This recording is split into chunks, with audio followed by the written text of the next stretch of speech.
लोकाभिरामं रणरङ्गधीरं राजीवनेत्रं रघुवंशनाथं कारुण्यरूपं करुणाकरं तं श्रीरामचन्द्रं शरणं प्रपद्ये।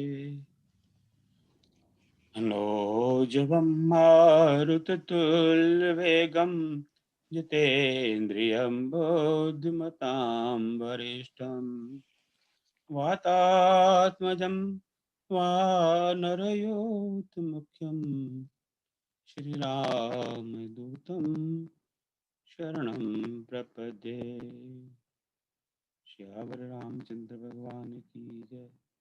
उमापति महादेव की जय। पवन सुत हनुमान की जय। जय जय श्री राम। बहुत बहुत स्वागत आपका। तो आज 2 जनवरी है। तो जिस कैलेंडर से हम लोगों का जीवन चलता है उस कैलेंडर के हिसाब से तो नया वर्ष है ही। तो नए वर्ष की बधाई हो। इसको लेकर कई बार कुछ लोग नाराज भी होते हैं कि तो हमारा कैलेंडर नहीं, हमारा नया वर्ष तो चैत्र मास में आएगा। पर हम दुर्भाग्य से या परिस्थिति वश या जो भी हो, जी तो हम अंग्रेजी कैलेंडर से रहे। कोई हमारी जन्म तारीख पूछता था, उसको ये कहते हैं 5 दिसंबर है, हम ये नहीं कहते हैं। आई थिंक कई लोगों को तो ये भी पता, मुझे भी नहीं पता कि मेरी जन्म तारीख अपने कैलेंडर से क्या है। कोई मुझे पूछे तो मैं सोचूंगा पता नहीं कौन सा फागुन है, चैत है, वैसा गया, मुझे पता नहीं। तो चले, बहुत स्वागत। और 2021 हम परसों में प्रवेश हो गए थे जब भजन का कार्यक्रम हुआ था। आप में सभी लोग उस दिन थे और भजन गाए सुंदर, बढ़िया बढ़िया। जय श्री राम। जय श्री राम। हमने प्रवेश कर लिया था। तो जैसे मैंने मन पड़ा है हमारा हिसाब किताब मैंने देखे पहले शनिवार को स्पीकर के विषय पर हमसे बात। आपकी आवाज अच्छी नहीं आ रही है। आपकी आवाज फूट रही है। मेरी आवाज नहीं आ रही? आवाज खराब हो रही है। हाँ, नाउ इज बेटर। अच्छा, हाँ अच्छा, ये तो आज कंप्यूटर धोखा दे रहा है, इसका मतलब। तो एक आध मिनट और ट्राई कर लेते हैं, फिर भी अभी ठीक आ रही है सर, अभी ठीक आ रही है। अच्छा ठीक है, धन्यवाद। तो फिर मैं नहीं तो और कोई जुगाड़ करूंगा। वैसे आज मुझे कुछ ज़्यादा बोलना भी नहीं है, तो फटाफट बोल के आगे बढ़ूँ। तो कुछ ऐसा मन बनाया कि हर महीने के पहले मंडे को किसी विषय पर गहराई में बात हो, किसी एक ही विद्वान के द्वारा। तो fortunately we have been successful for last several months. तो आज वही पहला शनिवार है इस महीने का। तो आज हमारे बीच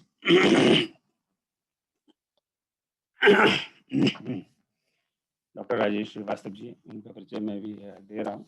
पहले आप उनको सुन चुके हैं, बड़े विद्वान वक्ता हैं, पर परिचय में बाद देता हूँ।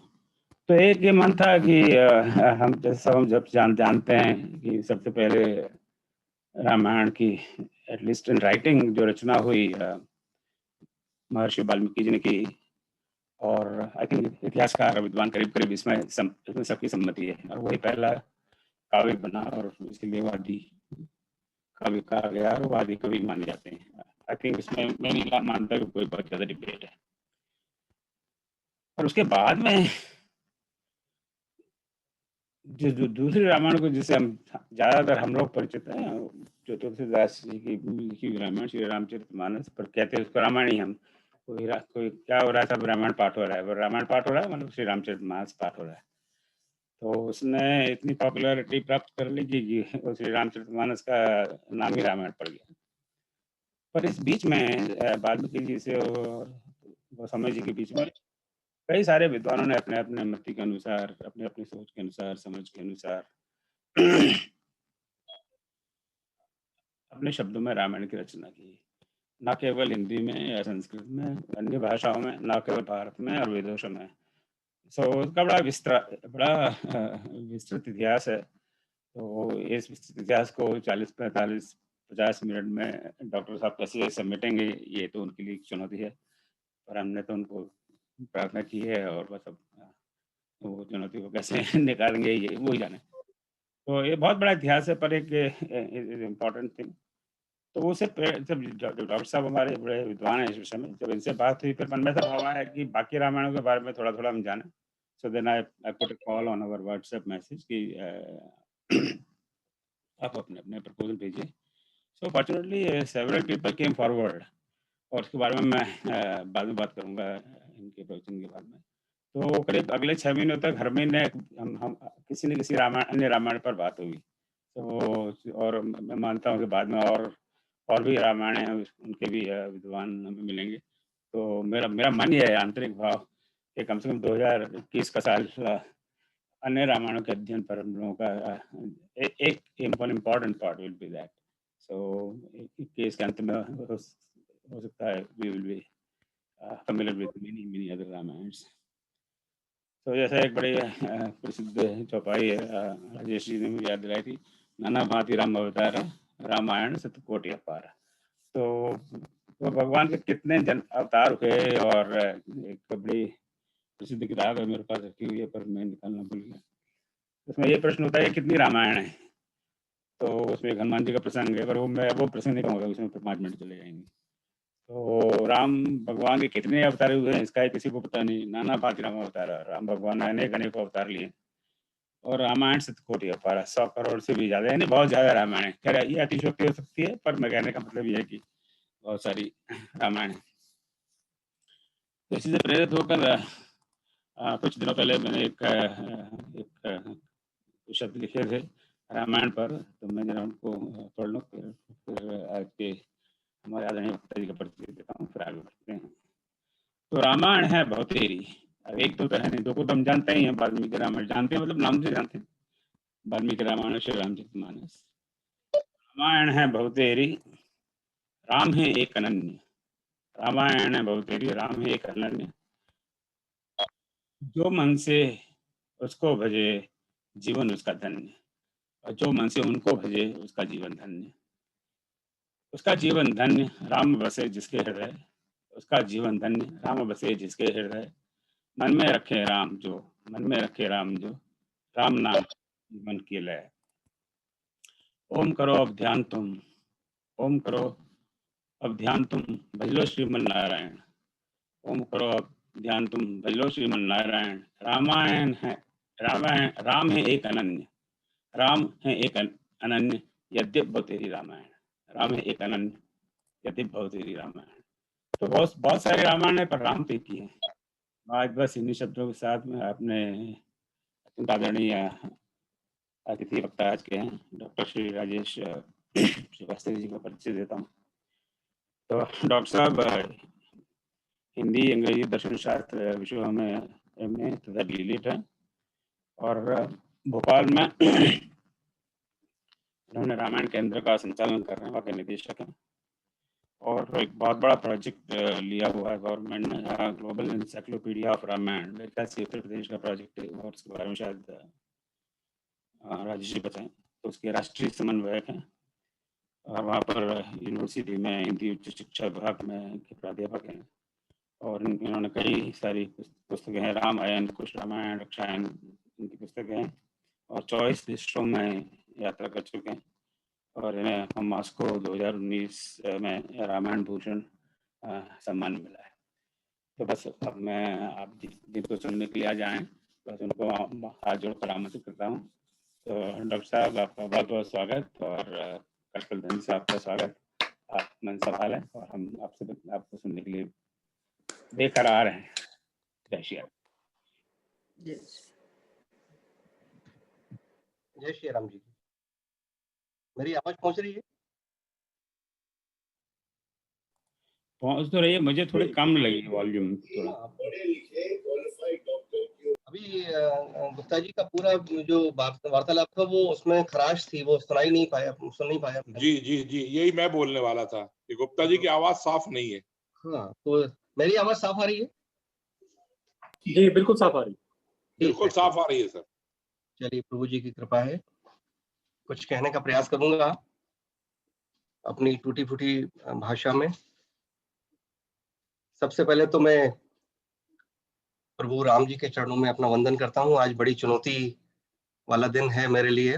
ओम गुप्ता जी ने एक ऐसी चुनौती मेरे सामने खड़ी कर दी है, जिसको पार जाना भी चाहता हूं, और आज सचमुच लग रहा है कि एक परीक्षा हो रही है, क्योंकि विषय ऐसा है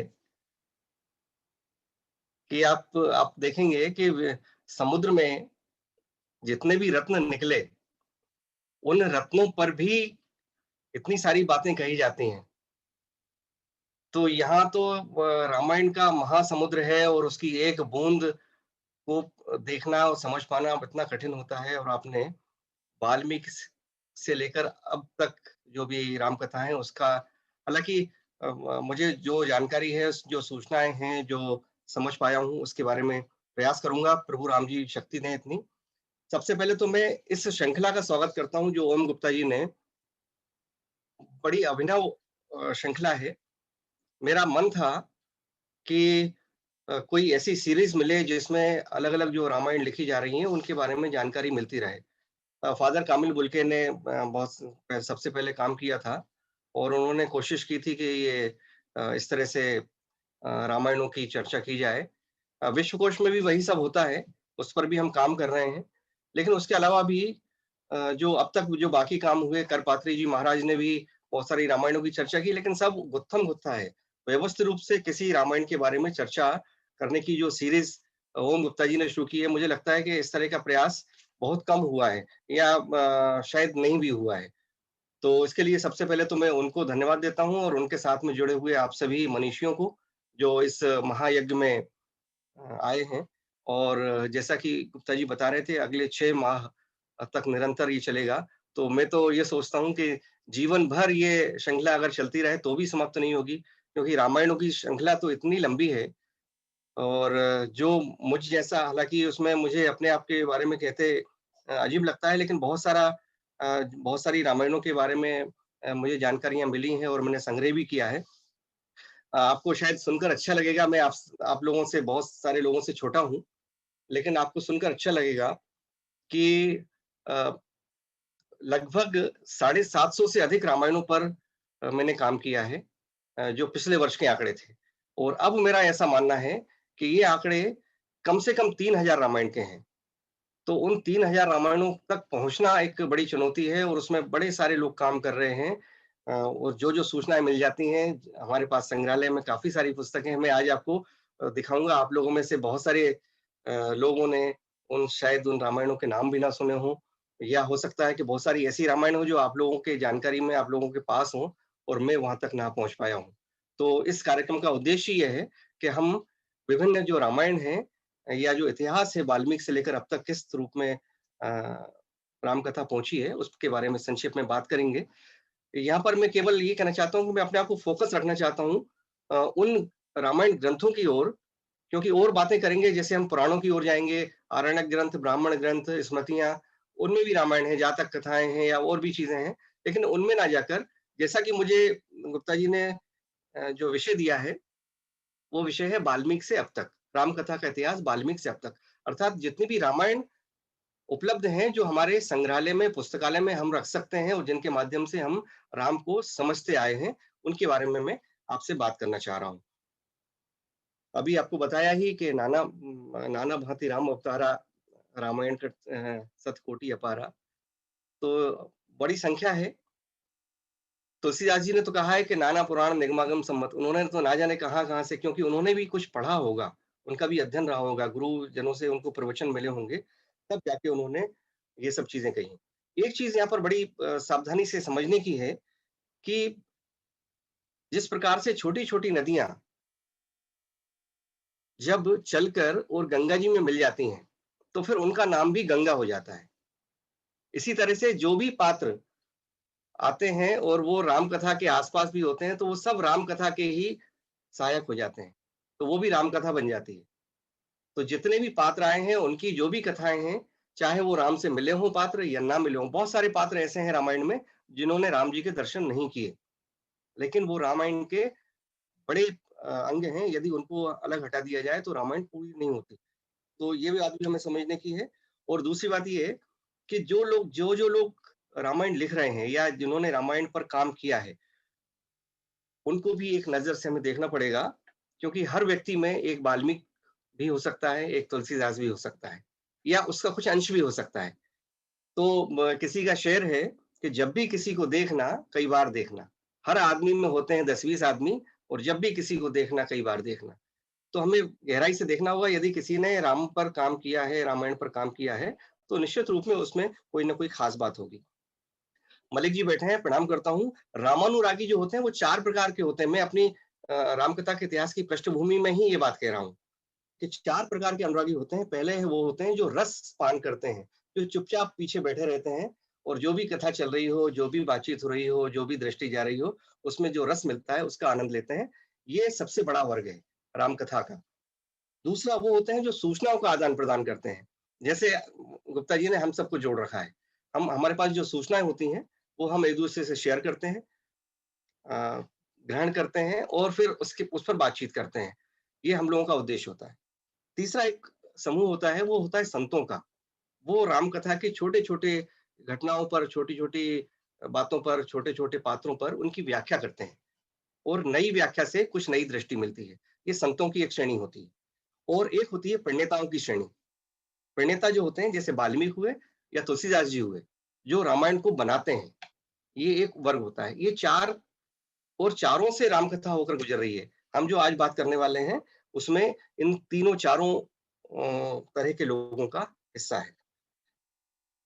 यहाँ पर मैं बता दूं कि वाल्मीकि से लेकर तुलसी, हमारे पास 2 ही रामायणों की सामान्य जानकारी में देखें आप, तो 2 ही रामायणों का लोगों को सामान्य रूप से स्मरण रहता है। एक तो है वाल्मीकि जी की रामायण, और दूसरा जिसे सब लोग, जैसा कि गुप्ता जी कह रहे हैं कि सभी लोग रामचरितमानस को रामायण पुकारते हैं।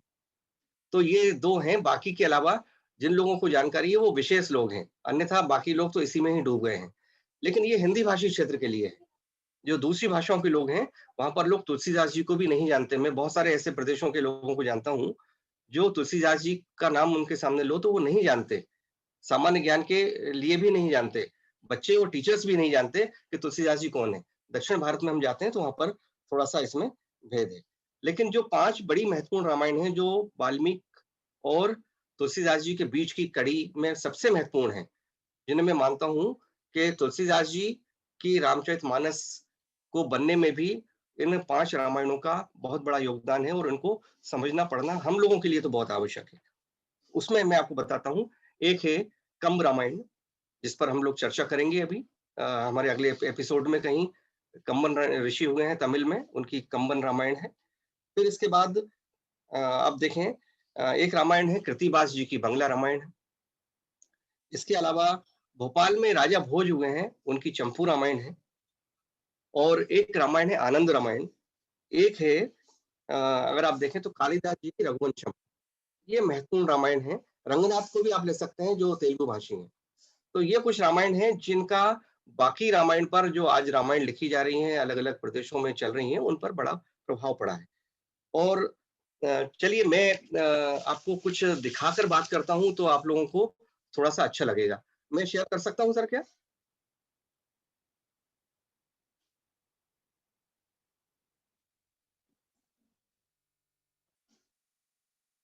जी। कोई एक व्यक्ति मुझे बता दे, मेरी आवाज भी आ रही है और दिख रहा है क्या? जी बिल्कुल, आवाज और चित्र दोनों दिख रहे हैं। जी जी, धन्यवाद। तो मैं अपनी बात कहूंगा। ये तो सूचना पटल है कि हम रामायण का इतिहास वाल्मीकि से अब तक इस विषय पर बातचीत करने के लिए यहाँ पर एकत्र हुए हैं। और मैं आज आपको कम से कम, मुझे लगता है कि 50, 60, 70, 75, 80 रामायण दिखाने का प्रयास करूंगा, उनके चित्र, और कोशिश करूंगा कि एक एक 2-2 लाइन उनके बारे में, जितना भी समय ओम गुप्ता जी हमें देते हैं, उनके बारे में हम बात कर सकें। अगर हम बात करें सबसे छोटी रामायण, सबसे छोटी रामायण एक श्लोकी रामायण कही जाती है। ये रामायण आप जानते ही हैं। आद्यो रामा तपोवनादि गमनम हत्वा मृगम कांचनम वेदेहि हरणम जटायु मरणम सुग्रीव संभाषणम बाली निग्रहणम समुद्र तरणम लंकापुरी दाहनम पश्चात रावण कुंभकर्ण हननम एतद्धि रामायणम। ये 4 श्लोक की, एक छंद की, एक श्लोकी रामायण कही जाती है। ये विश्व की सबसे छोटी रामायण है। जहां तक मेरी सूचना है ये 16वीं शताब्दी में लिखी गई हुई है और रामभद्र दीक्षित जी जो नीलकंठ जी महाराज के शिष्य थे उनके द्वारा लिखी मानी जाती है। कुछ लोगों का यह मानना है कि ये तुलसीदास जी का ही एक स्वतंत्र छंद भी हो सकता है। तो ये तो होगा ही राम कथा में, क्योंकि प्रमाण नहीं मिलते हैं तब, लेकिन रामभद्र दीक्षित जी के प्रमाण मुझे एक पुस्तक में कहीं मिले हैं, तो मैंने उसका यहाँ पर उल्लेख किया। राम कथा के 2 ग्रंथ आधार हैं, जैसा कि हम सब जानते हैं। एक तो है वाल्मीकि रामायण और दूसरा है रामचरितमानस। अब इसको श्री रामचरितमानस लिखा है, ये भी लोगों की बड़ी श्रद्धा वाली बात हो जाती है। श्रीमद् वाल्मीकि रामायण, ये जो नाम है इन नामों पर भी चर्चा की जा सकती है करने को, क्योंकि पोलत्स वध नाम से नाटक लिखा गया था वाल्मीकि जी के द्वारा और वही रामायण बनी। तो अपने नाम से रामायण होती नहीं है, बाद में जिसने भी संपादन किया होगा उन्होंने वाल्मीकि रामायण, क्योंकि वाल्मीकि जी ने लिखी है तो वाल्मीकि रामायण, और भी आगे आप देखेंगे तो उस तरह की रामायण है। ये 2 मैंने चित्र देने का प्रयास किया है, ऋषिवर के और संत गोस्वामी तुलसीदास जी के। ये 2 आधार ग्रंथ हैं। इन ग्रंथ से गुजरे बिना रामकथा ना तो आरंभ होती है और ना ही समाप्त हो सकती है, ना उसकी पूर्णता हमें महसूस हो सकती है। ये मैं आपको चित्र दिखा रहा हूँ, इसको आप ध्यान से देखें। आप जानते हैं सब, हम लोग मानस मंथन करते हैं रोज ओम गुप्ता जी के सौजन्य से। तो ये जो ग्रंथ हैं, इसमें आप देखिए तुलसीदास जी के ग्रंथों को मैंने यहाँ पर उनके चित्रों को दिया है जो पुस्तक हमारे पास हैं। पार्वती मंगल, जानकी मंगल, वैराग्य संदीपनी, विनय पत्रिका, कवितावली, रामाज्ञा प्रश्न, दोहावली, गीतावली और कृष्ण गीतावली, ये सारे ग्रंथ हैं। लेकिन मैंने एक बड़ा चित्र और दिया हुआ है जो आप देख रहे हैं यहाँ पर, ये है बरवे रामायण। आप में से बहुत सारे लोग अवश्य सोचते होंगे कि तुलसीदास जी ने रामचरितमानस का नाम रामायण नहीं रखा। इस पर गुप्ता जी ने कई बार बातचीत करवाई है, लेकिन यहाँ पर तुलसीदास जी की एक पुस्तक ऐसी भी मिलती है हमें जिसका नाम बरवे रामायण है। यानी ये पुस्तक तुलसीदास जी की एकमात्र ऐसी पुस्तक है रामकथा की जिसका नाम रामायण है, बरवे रामायण। तो इसको आप, अगर आपने नहीं पढ़ा है तो अवश्य पढ़िएगा। ये बहुत छोटी सी है, 15 पृष्ठों की कुल है। इसमें 7 कांड हैं। 1669 ईस्वी के आसपास ये लिखी गई है और बरबे छंद में लिखी गई है, इसलिए ये बरबे रामायण कही जाती है। 12/7 की मात्राओं वाला छंद होता है ये, और इसमें भरत का नाम कहीं भी नहीं है। 69 इसमें छंद हैं, बरबे छंद हैं, जैसे चंपक हरवा अंग मिली अधिक सुहाए और जानी परे सिय हीरे जब कुमलाए। ये इस तरह के उसके बरवे छंद हैं। तो ये आपको इसमें बरवे रामायण में मिलेंगे। मुझे लगा कि ये बात बताना चाहिए कि तुलसीदास जी की एकमात्र जो पुस्तक है जिसका नाम रामायण है वो है बरवे रामायण। अब ये जो आपको बात बता रहा हूं, हम लोग दरअसल रामकथा सुनते हैं और तुलसीदास जी की भक्ति भी करते हैं। हम लोग भक्त भी हैं राम के, इसलिए बहुत सारी चीजें मैं जो बता रहा हूँ उसमें ऐसी भी आएंगी जो आपके विचारों से संभवतः मेल ना खाती हो, या आपने कभी इसके बारे में सुना ना हो या विचार ना किया हो। लेकिन जो शोध हुए हैं, जो जानकारियां उपलब्ध हैं संसार में, क्योंकि हम तो हिंदी भाषी हैं और राम के दरबार के ही अनुयायी हैं, इसलिए हमें दूसरों की बात या दूसरी तरह से उस बात को सुनना ठीक नहीं लगता। लेकिन मैं यहाँ पर एक बात आपसे कहना चाहता हूँ कि ये जो आप देखिए 3 रामायण हैं, घट रामायण, एक कुंडलिया रामायण और रामचरितमानस रामायण, जो 8 कांडों वाली बताई गई। यहाँ पर मैंने ऊपर अंकित किया है कि दूसरे तुलसी, ये हमारे जो गोस्वामी तुलसीदास जी हैं, इनकी पुस्तकें नहीं है। मेरी एक पुस्तक अभी आई थी, यदि आपको दिखाऊं तो ये राम अयन पुस्तक है। इसमें मैंने इस बारे में स्पष्ट रूप से भी लिखा है और शोध भी हुए हैं। अब तो बहुत सारे शोध संस्थान बन गए हैं तुलसीदास जी पर। वो चीज जो मैंने वहां मेंशन की है उसी को आपको बताता हूँ। घट रामायण, जैसा कि इसमें लिखा भी हुआ है, तुलसी साहब हाथरस वाले, एक हाथरस में तुलसी साहब हो गए हैं जो निर्गुण संत थे, जिनका नाम तुलसी साहब था, और घट रामायण उन्होंने ये पुस्तक लिखी है। इसमें राम जी नहीं आते, ये निर्गुण भक्ति धारा की पुस्तक है, लेकिन इसको लोग इस तरह से बताते हैं कि ये तुलसीदास जी की रामायण। इसी तरह से जो 8वां कांड है, जिसे हम लवकुश कांड कहते हैं, वो गोस्वामी तुलसीदास जी का लिखा हुआ नहीं है। एक देवी पाटन स्थान है, वहां पर बलरामपुर जगह है, तो बलरामपुर वाले वहां पर भी एक तुलसीदास जी हुए थे। तुलसीदास जी कुल 4 हुए हैं। तो देवी पाटन बलरामपुर में जो तुलसीदास जी हुए हैं, वो उन्होंने लवकुश कांड लिखा है, और बाद में लोगों ने संपादकों ने भ्रम के कारण लवकुश कांड को भी रामचरितमानस का 8वां कांड मानकर उस प्रकाशित भी कर दिया है, और उसके बारे में बातें भी करते हैं। जो रत्नावली जिनके बारे में कहा जाता है, ये शोध में बातें आई हैं सामने कि रत्नावली के पति जो थे वो लवकुश वाले बलरामपुर के जो तुलसीदास जी थे उनकी पत्नी थी, और इनके गंगा कथा, जानकी विजय और भी ग्रंथ मिले हैं जो बलरामपुर वाले देवी पाटन वाले तुलसीदास जी के हैं। एक सूकर खेत वाले जो हमारे तुलसीदास जी हैं, गोस्वामी तुलसीदास जी, वो सूकर खेत वाले हैं। ये गुप्ता जी जानते हैं बेहतर। उन्होंने रामचरितमानस लिखी है, और ये सारे जो मैंने आपको पहले ग्रंथ दिखाए, ये उन हमारे गोस्वामी तुलसीदास जी के हैं, और वो अविवाहित थे, क्योंकि वो तो कहते हैं ना कि काहू की बेटी सो बेटा ना ब्याह, तो वो अविवाहित हैं। लेकिन जो रत्नावली की जो कहानी जुड़ गई है, वो भ्रम के कारण बलरामपुर वाले तुलसीदास जी की जुड़ गई। एक सोरो वाले तुलसीदास जी और हुए हैं, जिनकी ये छप्पर रामायण और कुंडलिया रामायण आपको जो दिखाई दे रही है, ये सोरो में एक रामायण हुए हैं तुलसीदास जी, उनकी रामायण है। ये गोस्वामी तुलसीदास जी की रामायण नहीं है। लेकिन शोधार्थी भी गड़बड़ करते हैं, और इस पर जो लोग बहुत बारीक सूक्ष्मता से शोध कर पाए, उनके ये निष्कर्ष हैं जो मैंने आपके सामने रखे। आपको बड़ा आश्चर्य होगा कि इस सब के बाद भी हनुमान चालीसा, हनुमान बाहुक जैसे ग्रंथ हैं, किसके लिखे हैं ये अभी तक स्पष्ट नहीं है। कोई कहता है तुलसीदास जी के लिखे हैं, कोई कहता है किसी और के भी हो सकते हैं। लेकिन सर्वाधिक अगर रामकथा में लोकप्रिय कोई छंद और कोई पाठ है, तो वो है हनुमान चालीसा का, जिसे हम लोग सब कंठस्थ याद रखते हैं।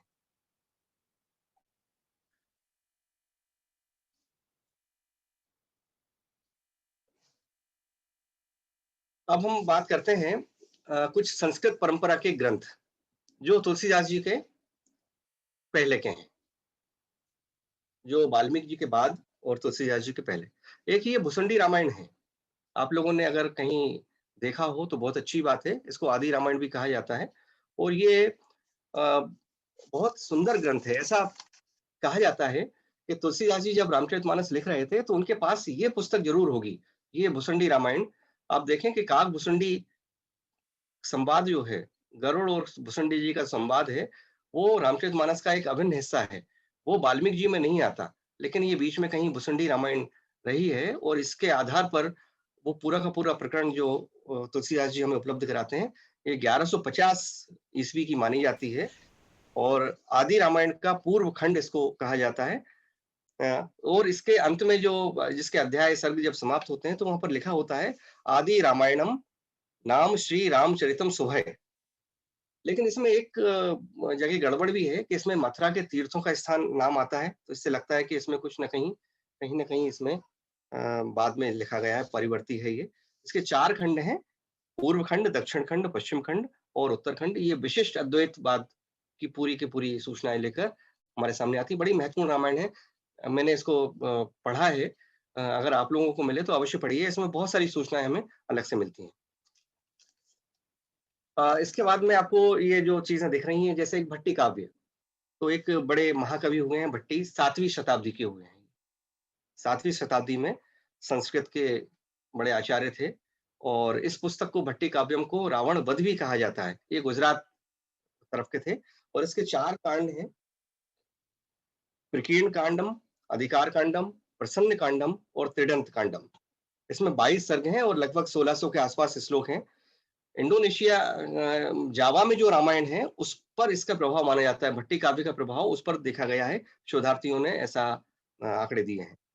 और इसमें कुछ सूचनाएं भी मिलती हैं, जैसे केकई ने तीनों के लिए वनवास मांगा है, राम, लक्ष्मण और सीता के लिए, और सुग्रीव ने केवल खोज के लिए जो वानरों को भेजा तो दक्षिण दिशा में भेजा, बाकी 3 दिशाओं में वानरों को नहीं भेजा। और रावण के पास एक अस्त्र की चर्चा है, असुर अस्त्र। ये बड़ा विचित्र अस्त्र है, आप गूगल पे सर्च करेंगे तो इसके बारे में बहुत सारी सूचनाएं मिलती हैं। ये रावण के पास इसमें देना बताया गया है, और पहली बार भट्टी काव्य में इसका उल्लेख होता है। आप ये दूसरी रामायण जो देख रहे हैं, ये है योग वाशिष्ठ रामायण। मैं आपको विनम्रता के साथ मैं निवेदन करना चाहता हूं कि संसार की सबसे बड़ी रामायण, सबसे छोटी तो हमने देखी थी, 1 श्लोकी थी, लेकिन सबसे बड़ी रामायण यदि कोई है तो वो है योग वशिष्ठ, जिसे महारामायण कहते हैं। इसमें 32,000 छंद हैं। वाल्मीकि रामायण में 24,000 हैं, हम सब लोग जानते हैं, लेकिन इसमें 32,000 पद हैं और राम और वशिष्ठ के संवाद के माध्यम से पूरी कथा इसमें चलती है। वेदांत के सिद्धांत योग और सांख्य सिद्धांतों के आधार पर ये कथा चलती है और 6 प्रकरण हैं इसके। मैं केवल सूचना दे रहा हूँ क्योंकि बहुत सारी चीजें आपको बताने का मोह है मुझ में। राम के 2 मित्रों की चर्चा भी इसमें की गई है, एक कृतास्त्र और अविरोध। राम के 2 ऐसे पात्र हैं जो राम के मित्र के रूप में भी इस कथा में साथ साथ चलते हैं। तो ये योग वासिष्ठ रामायण भी बहुत पुरानी रामायण है और उसमें इतनी सारी सूचनाएं हैं कि ये विश्व का सबसे बड़ी रामायण इसको कहा जाता है। आप इसमें देखें रघुवंशम जिसकी हम बात कर रहे थे, इसके बारे में आप सब लोग जानते हैं, मैं ज्यादा नहीं कहूंगा। रघुवंशम राम कथा तो है, लेकिन इसमें केवल राम की कथा नहीं है बल्कि रघु के वंश की पूरी कथा है और कालिदास जी ने प्रकृति का चित्रण इसमें सुंदर किया है। पूरे रघुवंश की जो सूचनाएं दी हैं इसमें जो राजा दिलीप जो हुए हैं वहां से अध्याय आरंभ होते हैं और इसके बाद फिर उनके पुत्र होते हैं रघु, और रघु के बाद फिर उन्होंने उन राजाओं को इस कथा में लिया है जिन्होंने अयोध्या पर राज्य किया। बाकी और सूचना पूरी नहीं है, वंशावली पूरी नहीं है। और राम के बाद फिर जो उनके पुत्र होते गए कुश और अतिथि वगैरह, वो सूचना इसमें सारी मिलती हैं। और इसके बाद फिर अंतिम जो अध्याय है वहां पर एक अग्निवर्ण नाम के राजा का उल्लेख है। वहां पर राम का ये वंश समाप्त हो जाता है, ये सूचना इस ग्रंथ में दी गई है। इसी कारण से इस ग्रंथ को बहुत महत्व नहीं दिया जाता, क्योंकि इसमें इसका जो अंत है बहुत बुरी तरह से कालिदास ने वर्णित किया है और राजा अग्निवर्ण को व्यभिचारी और विलासी बताया है और ये बताया गया है कि उसने राम राज्य को और अयोध्या को नष्ट कर दिया। तो ये हमारा सहृदय जो हम राम की भक्ति करते हैं वो इन सब चीजों को इस तरह से मान नहीं पाता, इसलिए रघुवंश की महत्ता काव्य के रूप में होकर भी उसको हम रामायण की श्रेणी में सम्मिलित नहीं कर पाए। यद्यपि इसमें इतनी सारी सूचनाएं हैं, यदि हम रामायण के इतिहास को जानना चाहते हैं तो हमें वाल्मीकि के बाद आनंद रामायण और रघुवंश में ही वो सूचनाएं मिल पाती हैं। मैं आपको यहाँ पर और बताना चाहूंगा, एक रामायण है आनंद रामायण, यहाँ पर लिखा है, ये बड़ी महत्वपूर्ण है। कोई रामायण 5 कांडों की है, कोई 7 कांडों की है, अभी हमने देखा एक 8 कांड की रामायण थी। सबसे ज्यादा कांडों की रामायण जो है तो वो है आनंद रामायण। इसमें 9 कांड है। 9 कांड की रामायण सबसे अधिक कांडों वाली रामायण है और इसमें बहुत मधुर रामायण है। आप इसको पढ़िए, इसका आनंद ले सकते हैं। अब तो उपलब्ध है, थोड़ा सा प्रक्षिप्त किया है लोगों ने, संपादक अपना मोह छोड़ नहीं पाते।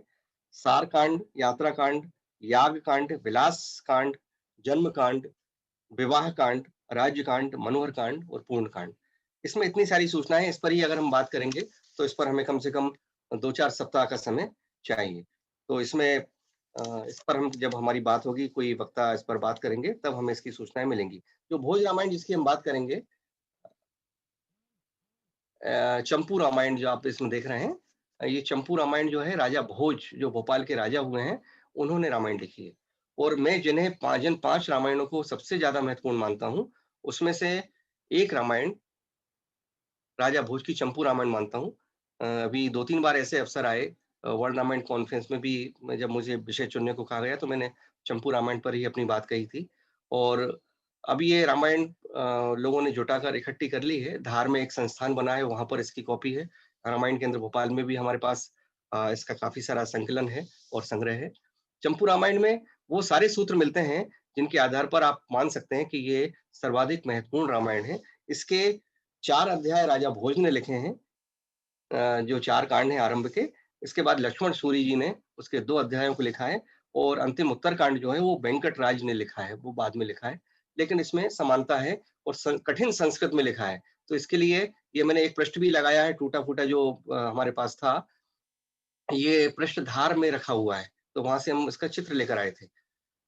तो आप इसमें देखेंगे कि जो केवल एक उदाहरण इसके लिए विशेषता आपकी बताना चाहूंगा कि जो स्वयंवर का जो पहली बार हमारे पास एक जो संज्ञान आता है कि स्वयंवर के माध्यम से राम और सीता का विवाह हुआ, उसकी सबसे पहली सूचना राजा भोज की चंपू रामायण में मिलती है। क्योंकि राजा भोज जो थे वो क्षत्रिय थे और राजघरानों में वहां पर उस समय स्वयंवर की परंपराएं थी। वाल्मीकि जी ने स्वयंवर नहीं करवाया है, ये आपको और हम सबको अच्छी तरह से मालूम है, लेकिन स्वयंवर का विस्तार से वर्णन अगर किसी ने किया है तो राजा भोज ने पहली बार किया है, और उसका प्रभाव तुलसीदास जी पर भी देखने को मिलता है। इसके अलावा आध्यात्म रामायण है, ये माना जाता है कि तुलसीदास जी पर सर्वाधिक प्रभाव अगर किसी का हुआ है तो वो हुआ है आध्यात्म रामायण का, और आध्यात्म रामायण के आधार पर ही उन्होंने रामचरितमानस की रचना की है। तुलसीदास जी पर वाल्मीकि रामायण का उतना प्रभाव नहीं है, उतना क्या बल्कि बहुत कम प्रभाव है। तो सबसे अधिक प्रभाव वाली अगर कोई रामायण है तो आध्यात्म रामायण है, इसके बारे में आप सब लोग जानते हैं। अभी मैं केवल उसका नाम लेकर आगे बढ़ना चाहूंगा। एक पुस्तक मैंने यहाँ पर टारगेट किया है, ये है उत्तर रामचरित। ये दरअसल नाटक है, और मैंने यहाँ पर इसलिए दिखाने के लिए किया कि नाटकों की जो सूची है वो भी बहुत लंबी है। नाटकों जो रामायण के नाटक हैं उनकी सूची लगभग 100 से अधिक मेरे पास उपलब्ध है, लेकिन हम उनको अभी हम जो बात कर रहे हैं वो काव्य नाटकों की ही कर रहे हैं। तो जब कभी अगली बार ऐसा अवसर बनेगा तो हम नाटकों की श्रृंखला में जब बात करेंगे तो बहुत सारे नाटक हैं, जिसका आरंभ ओलत सवत से होगा जो वाल्मीकि जी ने लिखा था, और उसके बाद उत्तर रामचरितम ये भवभूति जी का जो रामायण नाटक है वो है। और जैसा कि हम जब जानते हैं कि जो विमर्श की जो परंपरा हमारे आजकल के साहित्य में देखी जाती है, उसको रामायण में शुरू करने का सबसे बड़ा श्रेय अगर किसी को जाता है, दुष्श्रेय कहूंगा मैं उसको, कि भभूति जी ने एक ऐसा काम किया है उसमें, तो उन्होंने बहुत सारे सवाल उठाकर बहुत सारे लोगों को कटघरे में खड़े किया है और उस पर विमर्श करते हुए नई नई संकल्पनाएं की हैं। वो है उत्तर रामचरित भभूति जी का। तथापि ये बहुत महत्वपूर्ण है हमारे काव्य की दृष्टि से और काव्य के विकास की दृष्टि से।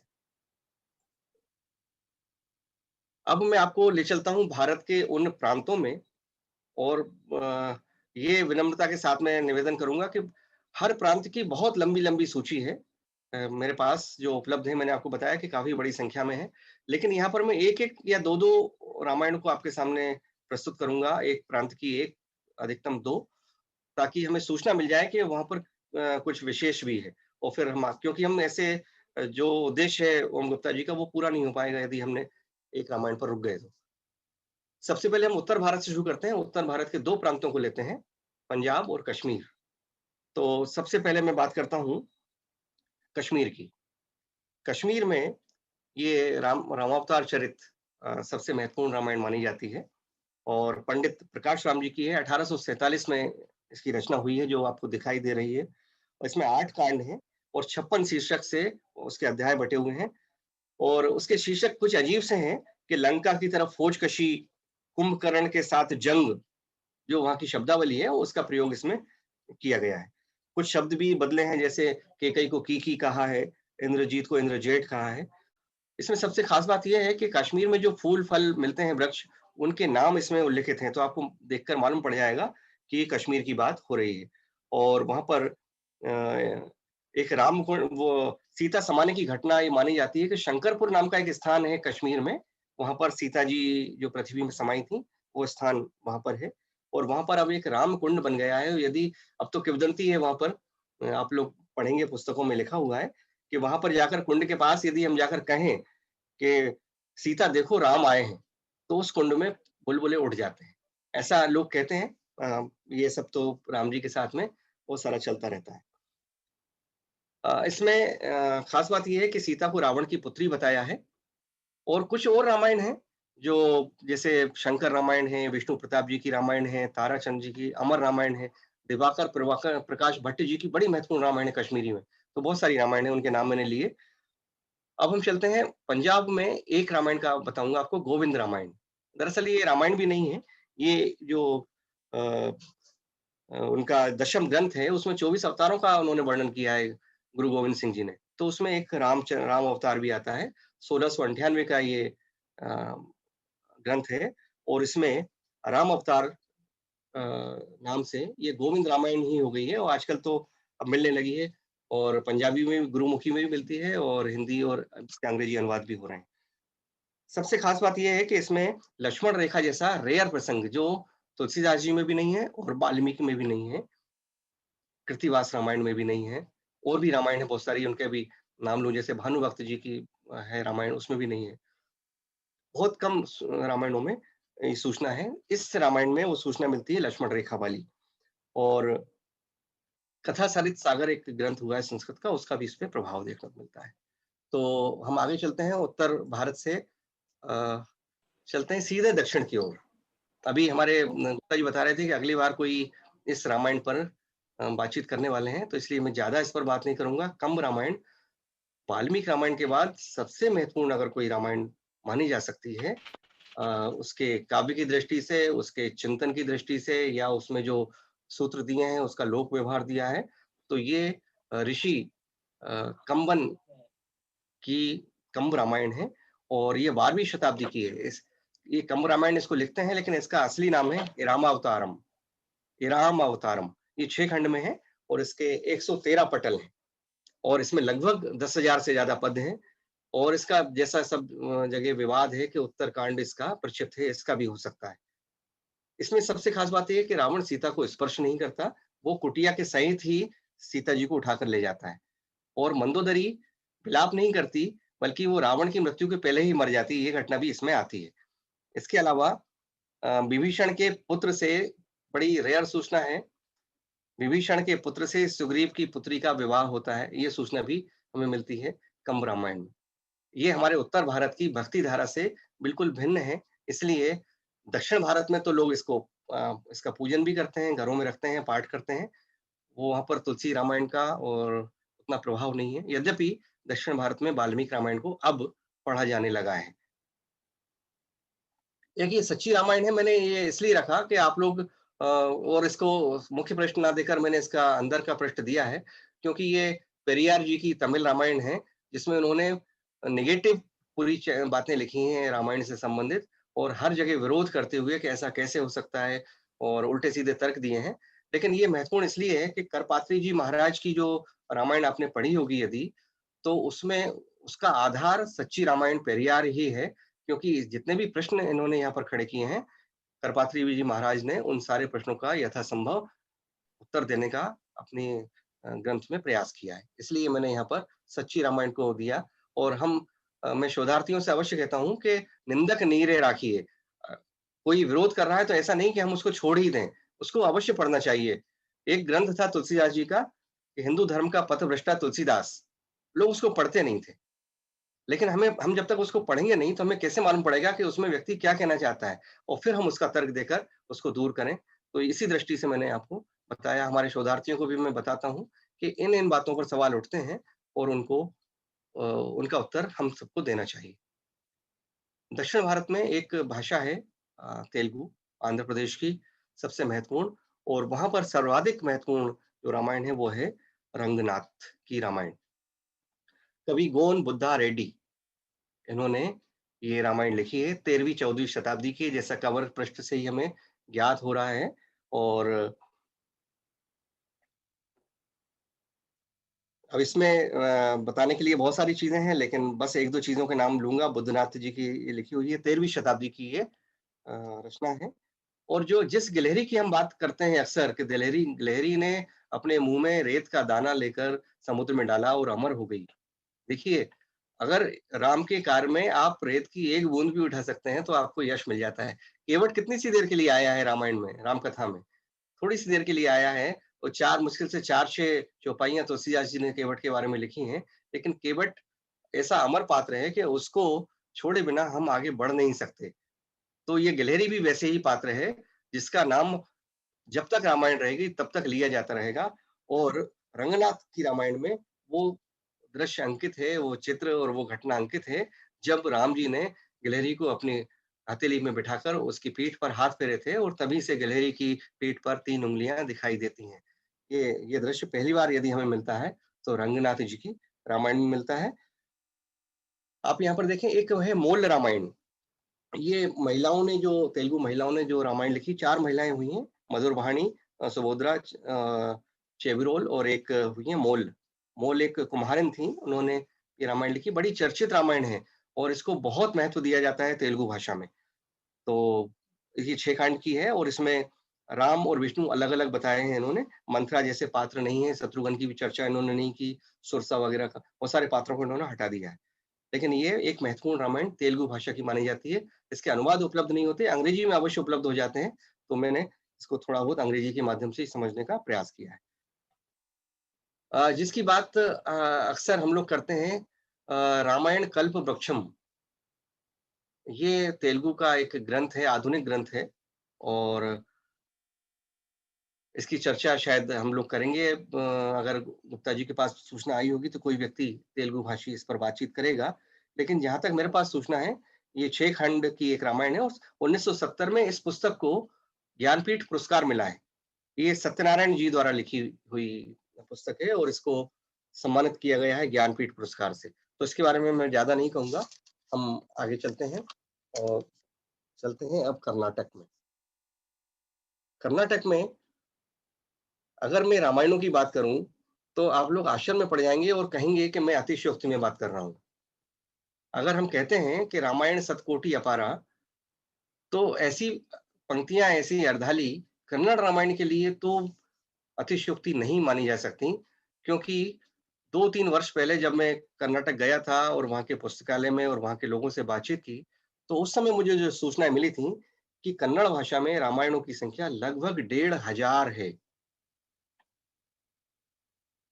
तब भी मैंने उसमें से जो अपने मित्रों के माध्यम से 60, 70, 80 तक मैं पहुंच गया हूं, और बाकी क्योंकि भाषा का ज्ञान नहीं है कन्नड़, इसलिए, लेकिन वहाँ के लोग मानते हैं कि हाँ, बड़ी संख्या में 200, 250 तो वहाँ पर बोलते हैं अभी भी, लेकिन बहुत सारी लुप्त हैं और मिलती नहीं है। कन्नड़ भाषा बहुत पुरानी भाषा है और उसमें बहुत सारी रामायणें, मैंने यहाँ पर 2-3 रामायणों के बारे में आपको बताने के लिए प्रयास किया है।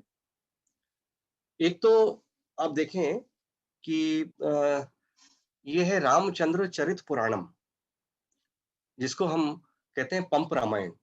ये जैन धर्म पर आधारित ग्रंथ है। जैन कवि थे अभिनव पंप नागचंद्र, है ना। तो ये इन्होंने जैन धर्म को आधार मानकर इस ग्रंथ की रचना की, और जो जैन कथाओं में चीजें, अभी हम बात करेंगे जैन कथाओं की, जैन रामायणों की, तो उसी श्रृंखला में है। लेकिन ये कन्नड़ की सबसे महत्वपूर्ण रामायण इसको माना जाता है, और इसका नाम है, असली नाम है इसका रामचंद्र चरित पुराणम, लोग इसको पंप पुराण भी कहते हैं।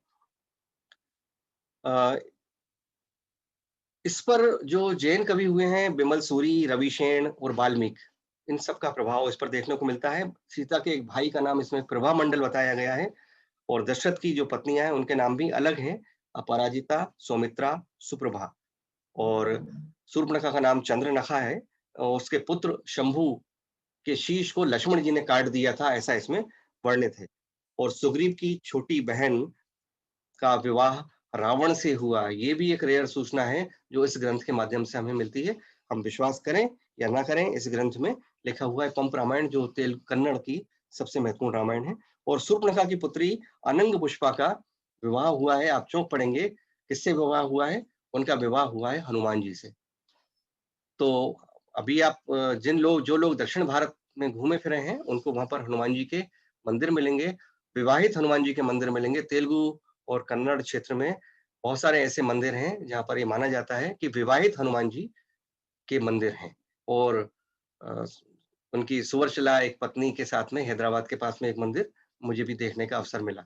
और बहुत सारे आजकल तो आप देखेंगे तो बहुत सारा इसमें, लेकिन हमारा मानस जो है, हम तुलसीदास जी के भक्त हैं, रामचरितमानस को मानने वाले हनुमान जी के भक्त हैं, तो हमारा मन कभी स्वीकारता नहीं है कि हनुमान जी ने कभी विवाह किया होगा। लेकिन ये दक्षिण भारत के ग्रंथ इस तरह की चर्चा करते हैं, और दक्षिण भारत के लोग पूछते हैं, वो मंदिरों में हनुमान जी के साथ में सुवर्चला, जो सूर्य की पुत्री मानी जाती हैं, उनके साथ में उनके मंदिर हैं। एक कुवेम्पु रामायण है, जिसका ये मैंने यहाँ पर चित्र देने का प्रयास किया है। कुवेम्पु पर भी शायद कोई चर्चा करने वाले हैं हमारे समूह में, मैं देख रहा था। इसमें 2-3 कांड हैं केवल, अयोध्या कांड, किष्किंधा कांड, लंका कांड, और एक नया कांड आया है श्री कांड। 4 कांडों की ये रचना है। केवी पुटप्पा कुवेम्पु ने ये लिखी है, और इसको साहित्य अकेडमी पुरस्कार भी मिला है, और 1967 का ज्ञानपीठ पुरस्कार भी मिला है। तो इसकी जो सूचनाएं हैं वो शोध परक हैं, क्योंकि कुवेम्पु एक विचारशील कवि हैं, और उन्होंने जिस तरह से इसमें लिखा है तो उसको आपको देखना पड़ेगा। श्री रामायण दर्शनम, ये आपको जो ग्रंथ दिखाई दे रहा है, मैं आपको इस पर कर्सर मेरा देखें आप, तो ये कुवेम्पु जो आ रहा है श्री रामायण दर्शनम, इसको आप देखेंगे, इसको कुवेम्पु रामायण भी कहा जाता है। इसका असली नाम है श्री रामायण दर्शनम। और ये श्री रामायण महान्वेषणम, और एक और है तोरवे रामायण, ये भी बड़ी महत्वपूर्ण रामायण मानी जाती है। तोरवे निवासी तोरवे के रहने वाले थे, इसलिए उनके नाम पर ही तोरवे रामायण है। और इसके जो नरहरि नाम के जो कवि हैं वो इतने भक्त थे वाल्मीकि जी के कि उन्होंने अपना नाम रखा कुमार वाल्मीकि। तो ये कुमार वाल्मीकि रचित ग्रंथ है 16वीं शताब्दी का पूरा आनंद रामायण की कहानी पर आधारित है। और रावण जो है इसमें शिव धनुष के नीचे दब जाता है, रावण की दाढ़ी वाड़ी जलती है, वो सब किस्से इसमें आपको देखने को मिलेंगे। तोरवे रामायण एक महत्वपूर्ण रामायण है, इसको आप पढ़ें, 16वीं शताब्दी का है, तुलसीदास जी के आसपास का ही ग्रंथ है, बड़े महत्वपूर्ण इसमें घटनाएं मिलती हैं। चलिए आगे चलते हैं। मैं एक आध सूचना मलयालम की भी दे देता हूँ। मलयालम में केवल 2 मैंने ग्रंथ लिए हैं। एक तो अध्यात्म रामायण। अध्यात्म रामायण तो संस्कृत में भी है, लेकिन मलयालम भाषा में जो अध्यात्म रामायण है वो एक अलग है और रामानुजन यथेच्छन द्वारा लिखा गया है। वहाँ कवि हैं, बड़े बड़े कवि हैं और मलयाली लोग मानते हैं कि ये सर्वाधिक महत्वपूर्ण रामायण है, क्योंकि वहाँ के लोग इसकी पूजा भी करते हैं। और ये लेकिन उत्तर रामायण जैसी उत्तरकांड जैसी रामायण है, तो बहुत सारी घटनाएं हमारी सूचनाओं से थोड़ा सा भेद रखती हैं और हम लोग इसको महत्वपूर्ण उस रूप में नहीं मानते, क्योंकि इसकी घटनाएं जो है वो इसके अलावा पूनम नंबूत्री जी का एक रामायण है, बड़ी महत्वपूर्ण है। चीरामन, ये मैंने लिखा है यहाँ पर, चीरामन नामक कवि ने भी एक रामचरितम करके रामायण लिखी है।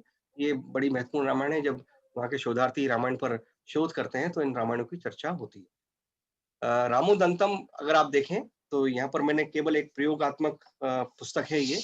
इसमें वाल्मीकि जी के 200 छंदों को इकट्ठा करके रामोदंतम नाम की ये पुस्तक का संकलन किया है। किसने किया है इसका उल्लेख नहीं है, लेकिन ये केरल के स्कूलों में पढ़ाई जाती है और इसमें वाल्मीकि जी के छंद मलयालम भाषा में ट्रांसलेट करके वहाँ के शिक्षक इसको पढ़ाते हैं और वहाँ के कोर्स में चलती है, इसलिए मैंने आपको यहाँ पर दिखाने का अनुक्रम किया है।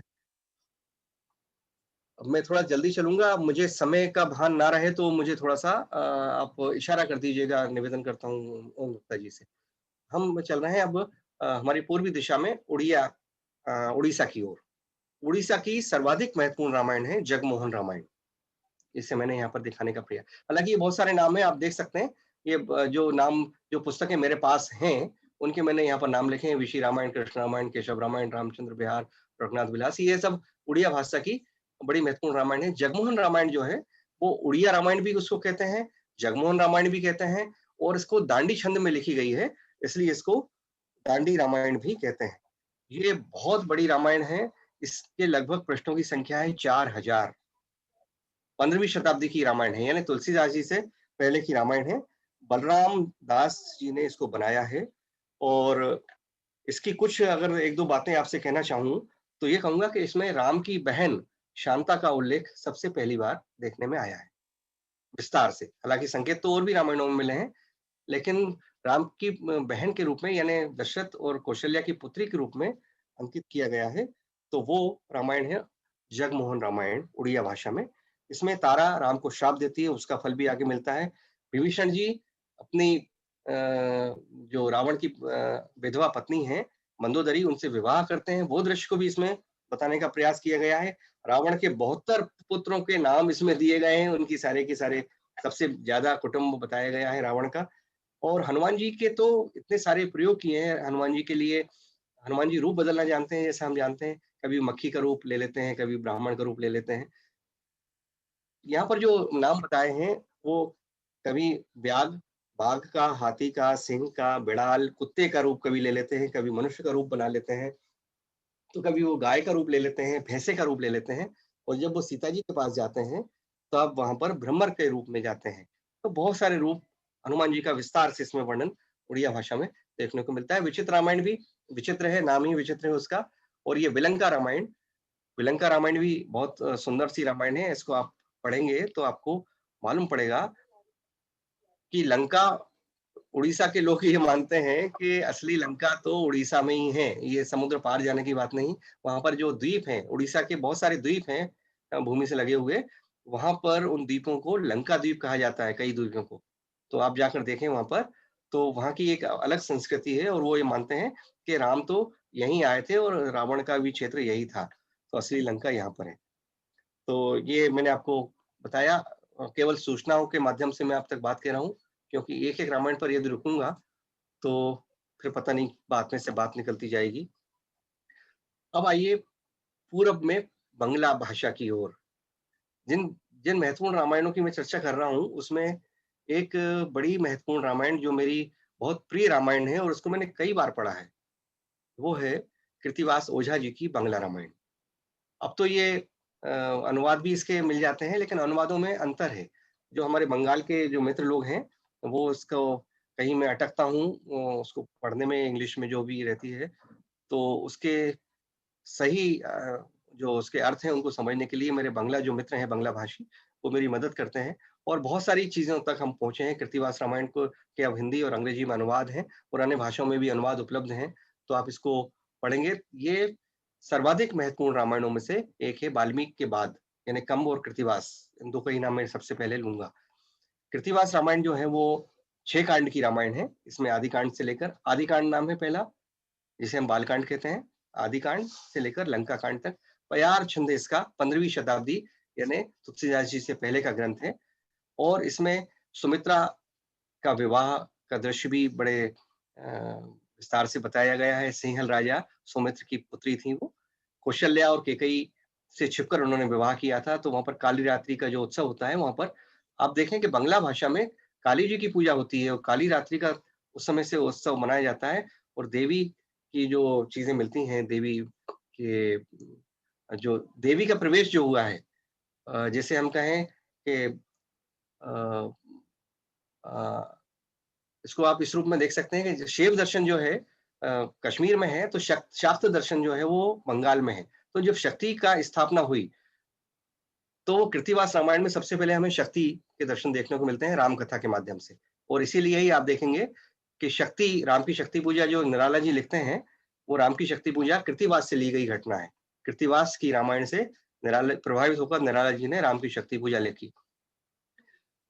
तुलसीदास जी के पास बड़ा संकट था, यहीं पर एक वाक्य मैं बताना चाहूंगा। तुलसीदास जी के पास संकट था कि वो वैष्णव होते हुए भी जब राम कथा लिख रहे थे, रामचरितमानस, तो उनके सामने संकट था कि वो शाक्त धर्म को और शिव धर्म को कैसे साधें, क्योंकि यदि वो केवल वैष्णव धर्म को ही आधार मानकर, विष्णु को अवतार मानकर ही राम कथा लिखते हैं, तो उनके विरोधी तो वैसे ही मुगल थे, तो राम कथा लिखना मुश्किल हो जाएगा। तो उन्होंने फिर शिव धर्म को साधा। आप देखें, शिव जी से कथा आरंभ हुई है, शिव पार्वती से, वंदे वाणी विनायक, वहां से उन्होंने आरंभ करके और शिव पार्वती संवाद के माध्यम से उन्होंने रामकथा शुरू की है। उन्होंने कश्मीर के शिव दर्शन को साधा है और देवी को प्रणाम किया है, तो उन्होंने शक्ति को भी साधा है। शक्ति और इनको साथ में लेकर फिर तुलसीदास जी आगे बढ़ पाए हैं।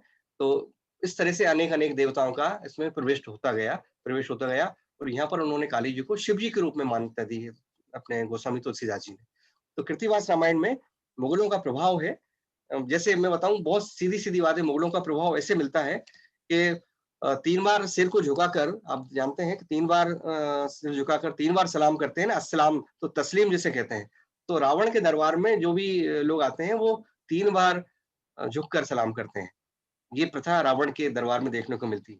लेकिन राम के दरबार में कोई जाता है तो 1 बार सिर को झुकाते हैं और हाथ जोड़कर प्रणाम करते हैं राम जी के दरबार में। तो ये 2 संस्कृतियों का भी इसमें वर्णन देखने को मिलता है।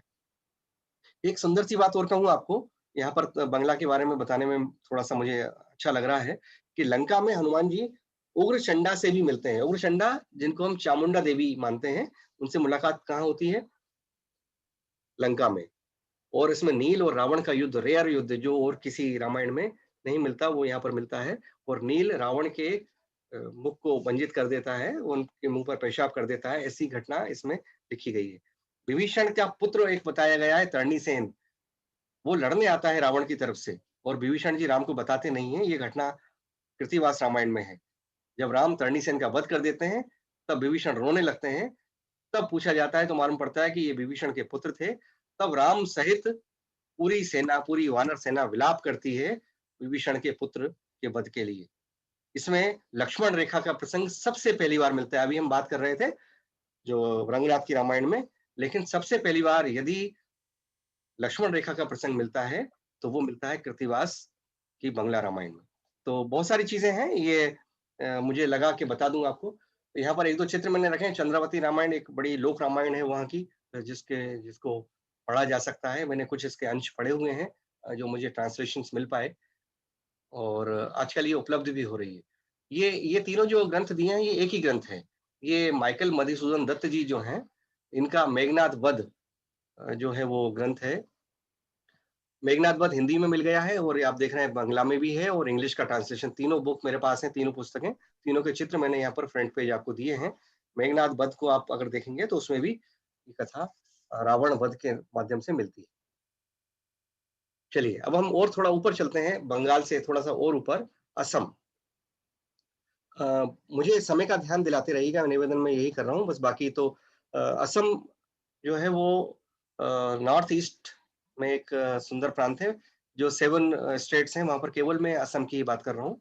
बाकी आप दूसरे स्टेट में जाएंगे तो वहां भी बहुत सारी रामायण है, और वहां से भी मैं केवल एक रामायण ले रहा हूँ जो महत्वपूर्ण रामायण है, माधव कंदली जी के द्वारा लिखी हुई। ये 1330 ईस्वी की रामायण है, बहुत महत्वपूर्ण रामायण है। तुलसीदास जी से 200, 250, 300 वर्ष पहले लिखी हुई रामायण, और संस्कृत से इसका लगभग अनुवाद है। वाल्मीकि रामायण का ये अनुवाद माना जाता है, और पहली ऐसी रामायण है जिसका वाल्मीकि रामायण से हूबहू अनुवाद किया गया, ऐसा भी शोध ग्रंथों में मिलता है। असम के जो एक राजा थे, उनके राजकवि थे माधव कंदली, महामाणिक्य नाम के राजा थे असम के, उनके राजकवि का नाम था माधव कंदली। उन्होंने ये रामायण लिखी है और इसके 5 कांड हैं, इसमें लगभग 5000 छंद हैं, और उसमें ये कथाएं मिलती हैं। बहुत सारे इसमें राम दशरथ के विवाह बताए हैं, और कृतिवास और रघुवंश का इसमें निश्चित रूप से प्रभाव मिलता है।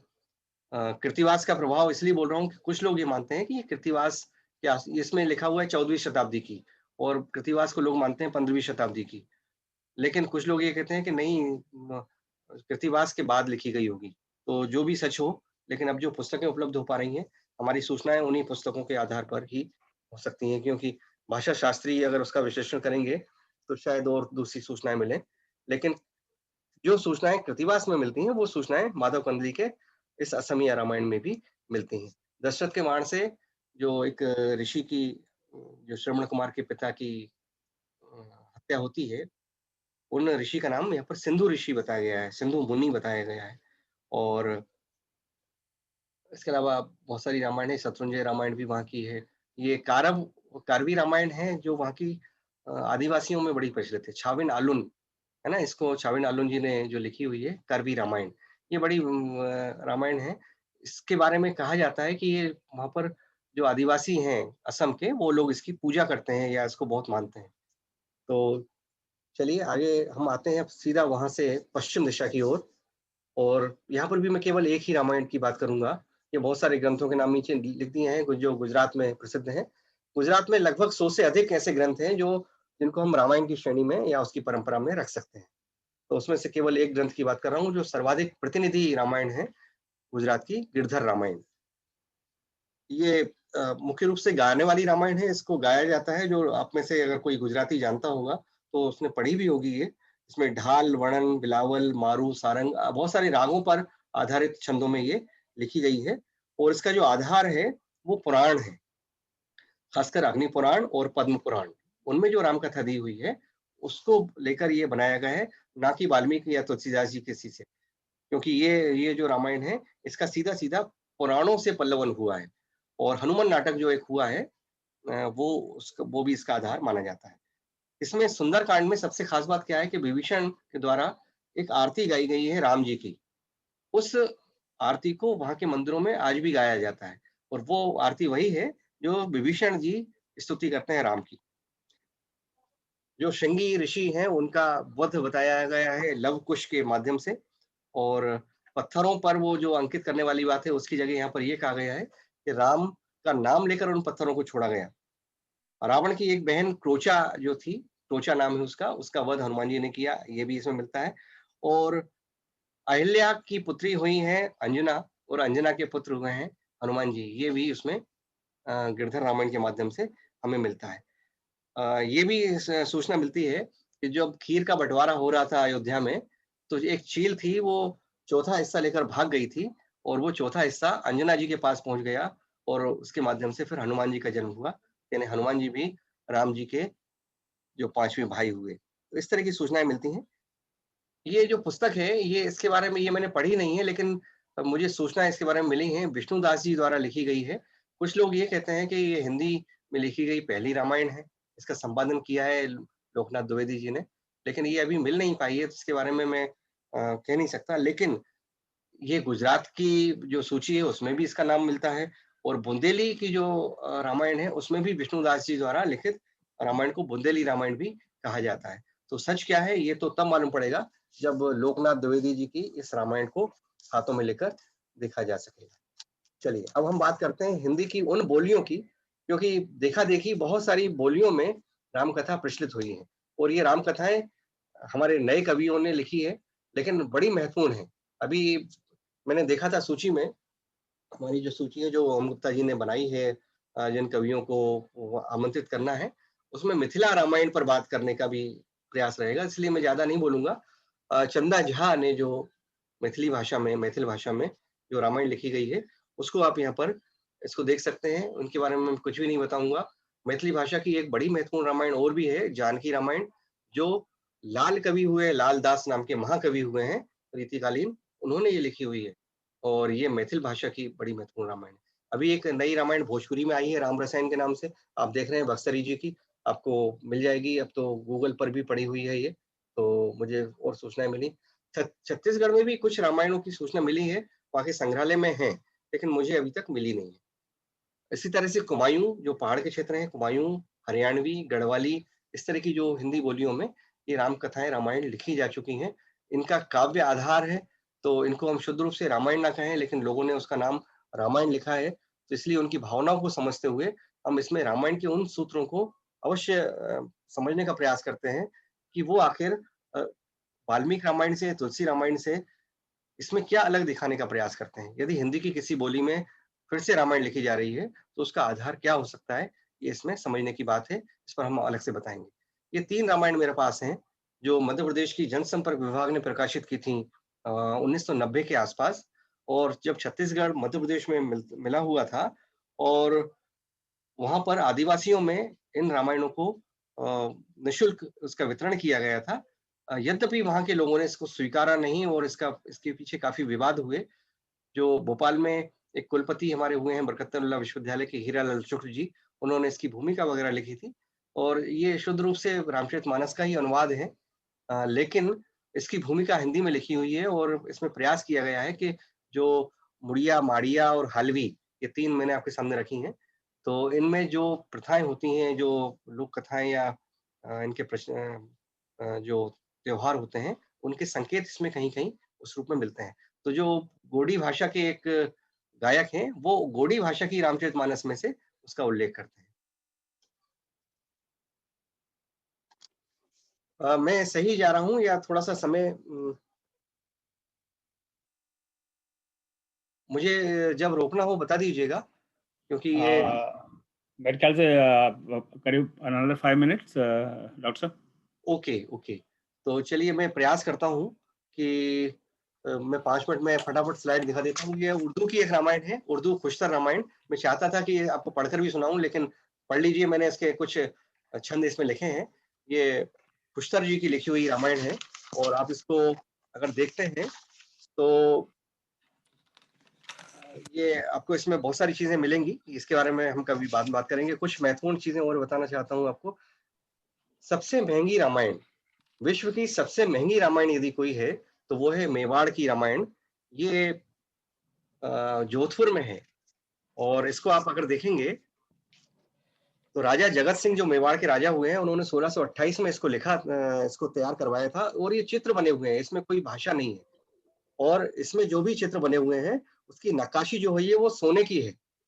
तो जो स्क्रीनिंग कमेटी है उसने एक एक पृष्ठ की कीमत लगाई है कि इसकी कीमत है 1 करोड़ रुपया, और 36 पृष्ठ हैं इस रामायण में। इसका नाम है मेवाड़ रामायण।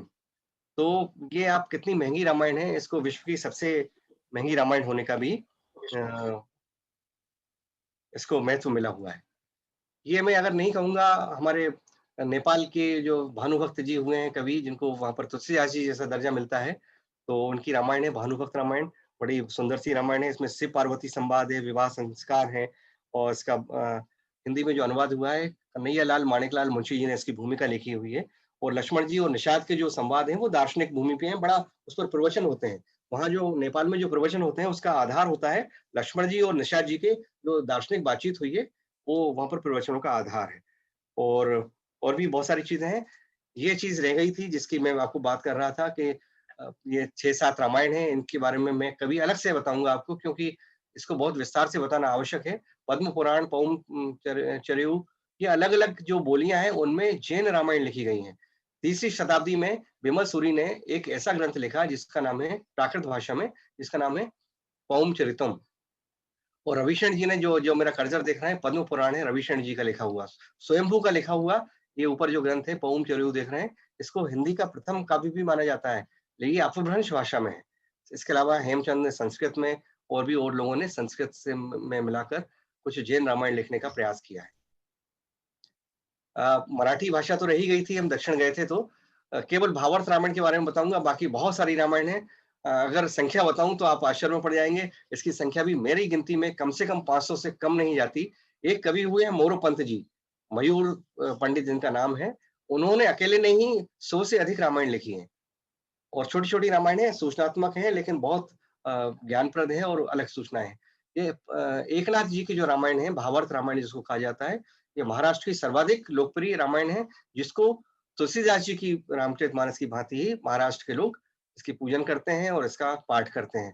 तो ये भावार्थ रामायण के बारे में भी मैं आपको अभी छोड़ देता हूँ, इसकी जो सूचनाएं हैं। ये कुछ विदेशों की रामायणों के नाम आप देख लीजिए, इस पर अलग से बात करेंगे।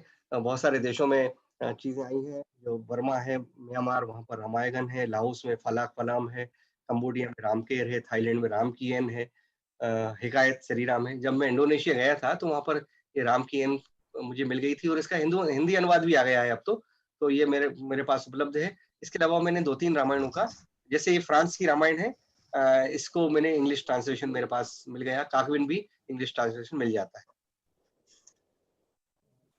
और ये पादुका शास्त्र एक ग्रंथ है जो विदेशों में, आप लोग अमेरिका में रहते हैं, बहुत सारे लोग तो जानते होंगे इस ग्रंथ के बारे में।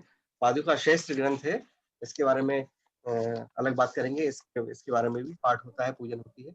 और बस अंतिम ये स्लाइड है शायद कि इसमें राधे श्याम जी रामायण का हम चर्चा न करें, जो रामलीला का आधार है पूरे उत्तर भारत में और विश्व में जितनी भी रामायण खेली जाती हैं उसका आधार है राधे श्याम जी की रामायण, जो 25 भागों में लिखी गई है। उनका ये चित्र भी मैंने दिया है इसीलिए कि उनको चित्र भी देख लें आप। ये सर्वाधिक रोचक महत्वपूर्ण रामायण है। हालांकि आजकल आल्हा रामायण में भी गायन होता है। और मुंशी अजमेरी जी की एक रामायण है, ये रामलीला के लिए बड़ी प्रसिद्ध है। ये मैथिली शरण गुप्त जी के गुरु हुए हैं और जो चिरगांव में झांसी के आसपास उत्तर प्रदेश में जो रामायण लीला खेली जाती है उसमें मुंशी अजमेरी जी के संवादों पर आधारित रामलीला खेली जाती है। इस पर हम अलग से बात करेंगे। ये कुछ प्रवचन है, अगर गुप्ता जी को दिखाऊं तो बड़ा प्रसन्न होंगे शायद वो। ये देखिए, ये रेयर एक रामायण है, संपूर्ण रामायण जो है ये प्रवचन है। सारे जो रामायण है ये प्रवचन है। ये मुरारी बापू के प्रवचनों पर आधारित एक पुस्तक है और ये मुरारी बापू का बहुत पुराना चित्र है।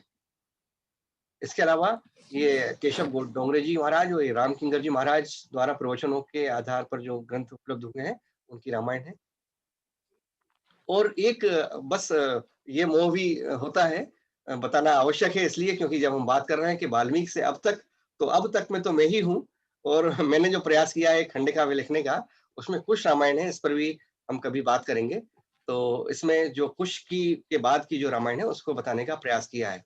तो ये रामायण के इतिहास की एक झलक दिखाने का मैंने आप लोगों के सामने विनम्र प्रयास किया है। इसमें बहुत सारी त्रुटियां भी हुई होंगी, कुछ ज्यादा भी बोल गया होऊंगा, बोलने में और दिखाने में कुछ गलती हो तो उसके लिए भी मैं आपसे क्षमा चाहता हूँ।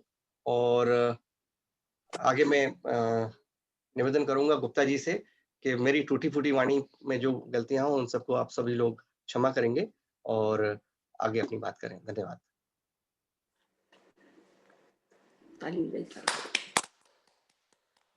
जय श्री राम जी। सुंदर है, बहुत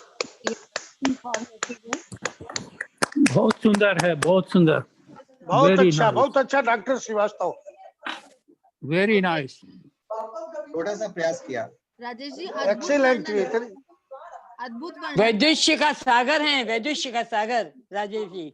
मैंने प्रयास हाँ, किया राजेश जी, बहुत कुछ अच्छा, सूचनाएं बहुत आप सारी तक पहुंचा चीजें सकूं। पता चली, Excellent. नई नई आपने बहुत अच्छे नई से नई चीज, explain नई नई किया। चीजें मेरी हाँ। बेटी भी सुन रही थी, सब लोग इतनी- सुन रहे थे यहाँ पे। अगाध ज्ञान है, अगाध ज्ञान। ज्ञान तो मैं सुनते क्या जाओ। कहूँ, बस जो एक छोटी सी बूंद अद्भुत है कहीं उसको अद्भुत अद्भुत चर्चा रही सर, मजा आ गया, आनंद आ गया। अमृत जय हो, वर्षा जय हो। किए। मैं तो आप सभी को प्रणाम आपने करता हूँ। आप सभी में सब लोग विद्वान हैं और आप सबसे रामायण मुझे बहुत सी चीजें सीखना है। रामायण सतकोटि अपारा को आपने चरितार्थ कर दिया है। मैं तो अभी मुझे डर रहा हूँ कि ओम गुप्ता जी मेरे बारे में कहीं मुझसे नाराज ना हो जाए। एक तो मैंने समय भी ज्यादा ले लिया, दूसरा शायद वो जो चाह रहे होंगे उससे कुछ इधर उधर भी हो गया होगा, तो कोई गलती हुई हो। केवल जो सूचना है मैंने थोड़ी सी देने का प्रयास किया, लेकिन एक बात और है कि ये इस क्रम को यदि आप जारी रखेंगे तो ओम गुप्ता जी हम लोगों का जीवन कम पड़ जाए। इतनी सारी सूचनाएं, इतनी सारी रामायण है और इतने सारे लोग काम कर रहे हैं। आप सभी मनीषी हैं जो इस पर बातचीत करते रहते हैं। बहुत बहुत प्रणाम। जय श्री राम जी की। नहीं जय नहीं, श्री राम। जय सिया राम, जय सिया राम। Thank you. आपके you, sir. वैदेश्य को प्रणाम, सादर नमन। विशाल सागर को इन्होंने प्रस्तुत कर दिया है रामायण के, Absolutely. बहुत बड़ा काम। आश्चर्य होता है इतना अधिक देख के और सुन के। कमाल है राजेश जी, बस आपसे जुड़ना चाहेंगे। आप इसको एक एक जो आपने किताबें बताई हैं उस पे भी आप एक एक लेकर ओम जी हम लोग अगर चर्चा कर पाए तो बहुत ही अच्छा रहेगा। अभी ओम जी ने कुछ ऐसा किया है कि वो एक एक पुस्तक पर, एक एक रामायण पर लोगों को, वक्ताओं को आमंत्रित करेंगे, तो हम सबको सुने और फिर जब मेरा नंबर कभी आएगा प्रभु की कृपा से तो मैं भी अपनी बात रखूंगा। अरे थैंक यू ओम जी, बहुत अच्छा। इतने आपके सामने बोलने का अरेंज साहस किया है। करने की भी वो हो नहीं रही है। बहुत आप सादर प्रणाम। इतनी व्यापकता से जो वर्णन हुआ है रामायण का, उसे अन्यत्र सुन पाना या कहना कुछ मुश्किल है। आपने इतनी नम्रता से किया है, आपका बहुत अच्छा। कांटेक्ट, आप समझ में नहीं आ रहा।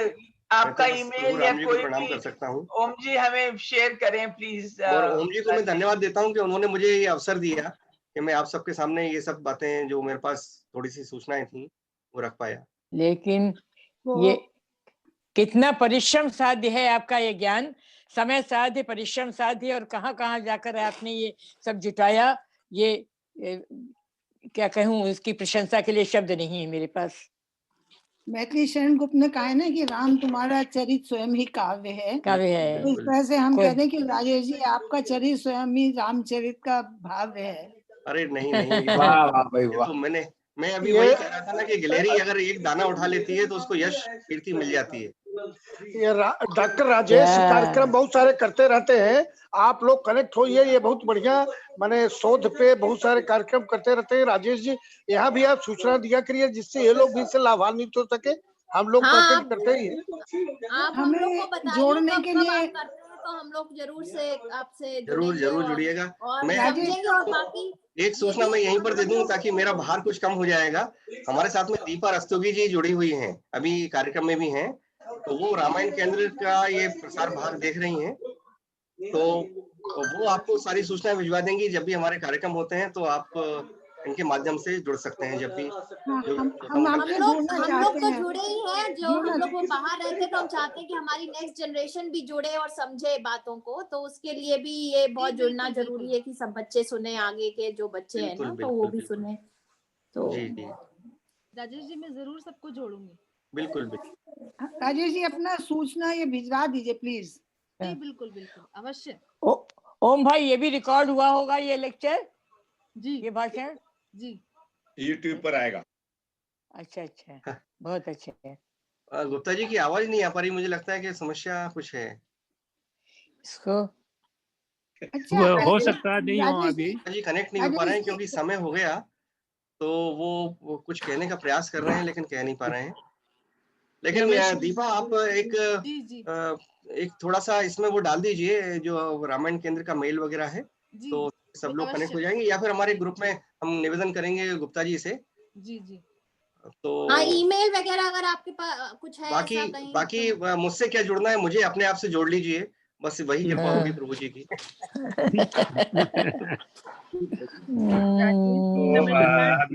अब आ रही है मेरी आवाज? हाँ जी। मैंने ये लैपटॉप कनेक्ट कर दिया। तो अब इनके प्रश्न हमें, तो अगर इनके प्रश्न हमें बोलने लगेंगे तो हमें पूरा दिन चाहिए। तो मैं तो आप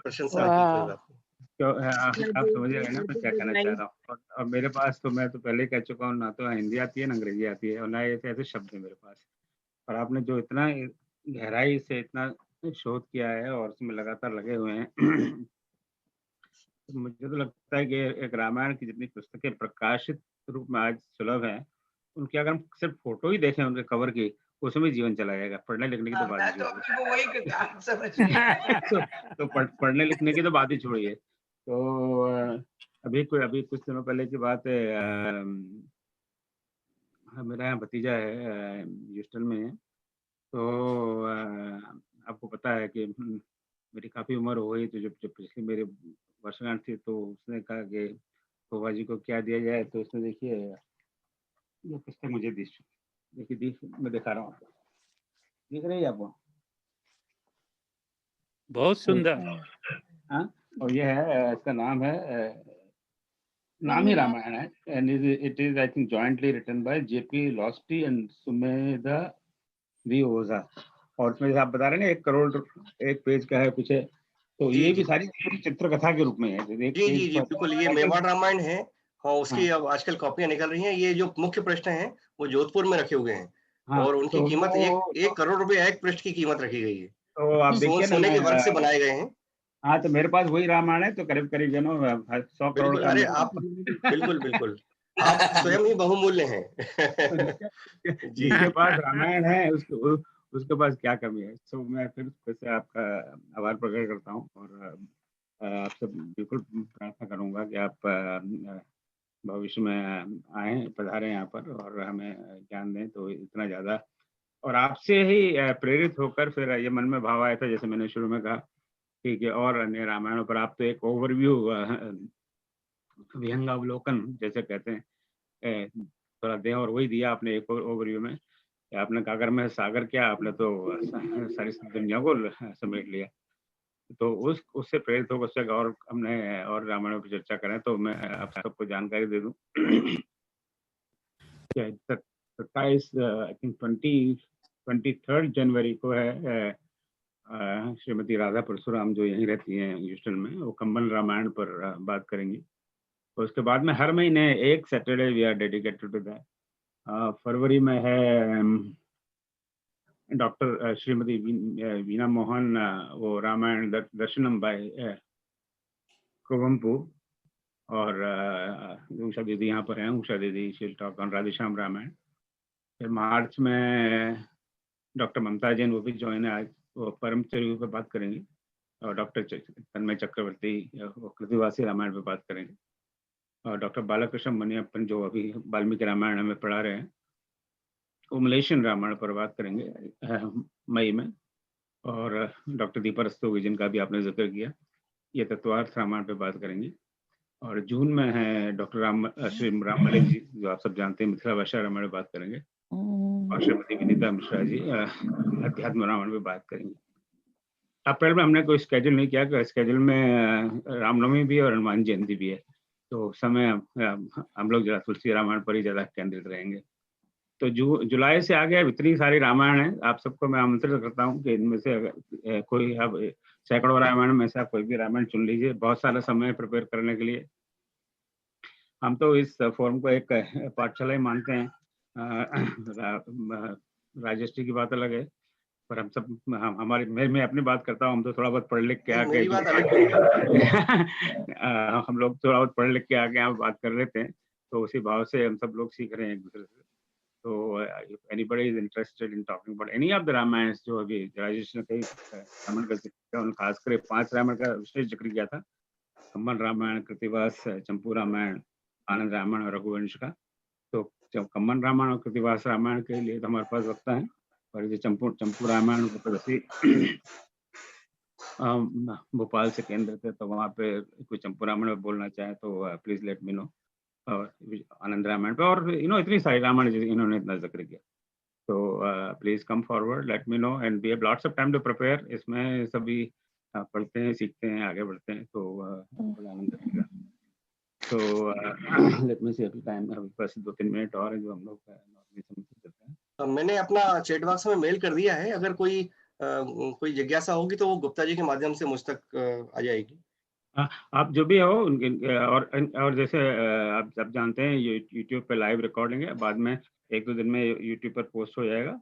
तो इनका जो आज का जो प्रवचन है उसको तो बार बार देखना पड़ना पड़ेगा। नहीं, तो इसको प्रवचन ना कहें, ये प्रवचन नहीं है, केवल निवेदन है। अब मेरे पास कोई, मैंने कहा ना, मुझे शब्द नहीं आते, तो मैं ऐसे ही जो मुंह में शब्द आए वो बोल देता हूँ। इतना मुझे भी लगता है मैं कोई हिंदी में में कर लूँ तो बोलने का कुछ तरीका आ जाए, पर अब इस उम्र में कोई एडमिशन भी नहीं देगा, तो अब इसी से काम चलाना पड़ेगा आपको। तो यूट्यूब पे बार बार हमें सुनना पड़ेगा और देखना पड़ेगा। और चूंकि कई बार मैं क्या करता हूँ, वॉक के लिए जाता हूँ सुबह, तो जो कार्यक्रम होते हैं उनको मैं अपने यहाँ पे लगा लिया, वो क्या कहते हैं, एयरपोर्ट कहते हैं, क्या कहते हैं अंग्रेजी में, तो उससे मैं सुनता रहता हूँ। पर वो इनका जो प्रेजेंटेशन है वो संभव नहीं है, क्योंकि ये तो सुनना नहीं, देखना भी बड़ा इम्पोर्टेंट है। तो ये तो बैठ के देखना पड़ेगा, तो ये सुनने से काम नहीं चलेगा। सिर्फ सुनने से काम नहीं चलेगा, देखना भी पड़ेगा, तो तभी कुछ पल्ले पड़ेगा कि कितनी ज्यादा और कितनी इम्पोर्टेंट बात आप कहेंगे। तो बहुत बहुत धन्यवाद, कोटि कोटि प्रणाम। अभी गुप्ता जी एक सेकंड, इसमें आप बात कर ही रहे हैं तो इसमें एक चीज अभी और रह गई है, जो हमारी वैदिक परंपरा से जो चीजें आती हैं, जो हमारे पुराणों में से रामायण है या स्मृति ग्रंथ में, ब्राह्मण ग्रंथ में, आरण्यक ग्रंथों में, वहां पर जो रामकथाओं की श्रृंखला है वो एक अलग श्रृंखला है और वो भी बड़ी महत्वपूर्ण है। अभी तो हम केवल रामायण के ग्रंथों पर आधारित बात कर रहे हैं, उनको भी आप लीजिए, अलग जितने भी 18 पुराण है उनमें से 14 पुराणों में रामकथा मिलती है, तो वो उनकी क्या श्रृंखला है, वो सारी चीजें भी बड़ी महत्वपूर्ण है देखने की। बिल्कुल, और आपने एक नाटक की भी बात की थी, तो जी, नाटकों की श्रृंखला भी बड़ी लंबी है, लगभग 100 से अधिक नाटक हैं। नाटक की श्रृंखला में भी इतनी सारी रामायण राम कथा है, तो इसका तो वास्तव में जो सतकोटि अपारा लिख गए तो बिल्कुल ठीक लिख गए थे, हमें अतिशयोक्ति लग नहीं रही।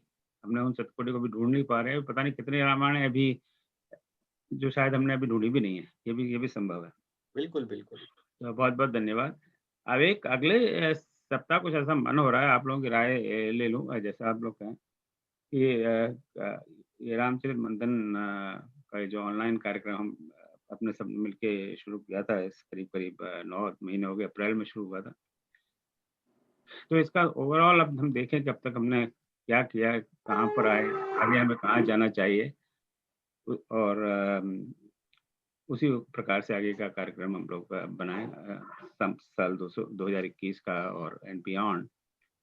तो ऐसा मेरा बस अभी सुबह से थोड़ा सा मन में विचार आ रहा था कि अगले सप्ताह या किसी भी सप्ताह, अगले सप्ताह, why don't we spend time on discussion on what has happened so far and what we have learned, क्या हमने सही काम किया, क्या सही काम नहीं किया, और इसको हम आगे how do we move forward, एक पूरा समय इसी में लगाएं वार्तालाप में। इस बीच में एक हफ्ता का समय भी मिल जाएगा हम सबको मंथन करने के लिए, सोचने के लिए, विचार करने के लिए, और सब अपने अपने विचार व्यक्त करें और उसी हिसाब से फिर आगे के कार्यक्रम की रूपरेखा बनाई जाए।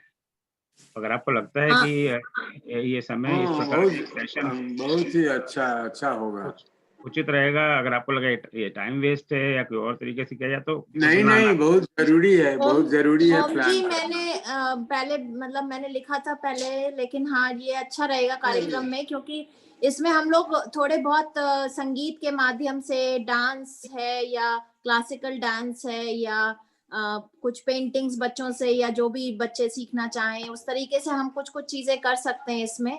और अभी तो सब लोग वर्चुअल हैं, जूम पर हैं, तो वर्चुअल रामायण का भी बच्चों से कुछ पार्ट्स हम लोग एक्टिंग करा के थोड़ा ड्रामा टाइप, थिएटर टाइप भी कर सकते हैं। तो अच्छा रहेगा, अगले सप्ताह अगर आप करेंगे तो उसमें मैं शामिल होंगी। और फिर so basically what we are doing is that जो एक शनिवार है उसको we are investing in a review for the year, और उसके बाद में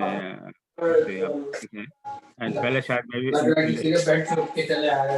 बस अब समाप्त होना है, थोड़ा सा म्यूट रखें और उसके बाद में फ्यूचर डायरेक्शन मिले कि कौन सी चीज़ें ऑनलाइन की अपनी एक मर्यादा है, तो इसके लाभ भी हैं और मर्यादा भी है। तो अब तक क्या ठीक हुआ, क्या ठीक नहीं हुआ और आगे हम कैसे बढ़ें। तो आप सब लोग जैसा कहें उसी प्रकार से, अगर आपको लग रहा है कि इसका कोई और तरीका है, यहाँ पर बैठ के डिस्कशन करना है, will not be useful, then will not do it. तो बताइए आप लोगों की पंचों की क्या राय है। तो जैसी पंचों की राय होगी वैसे आगे बढ़ेंगे। So just 5-10 minutes, we can just get your views and then decide.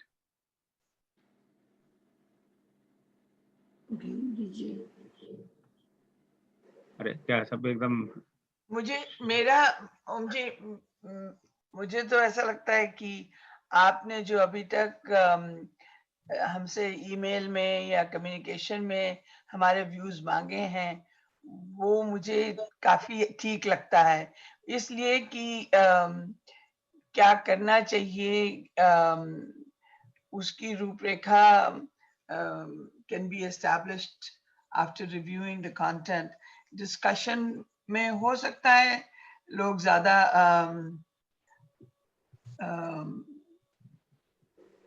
I have found discussions to not be as effective.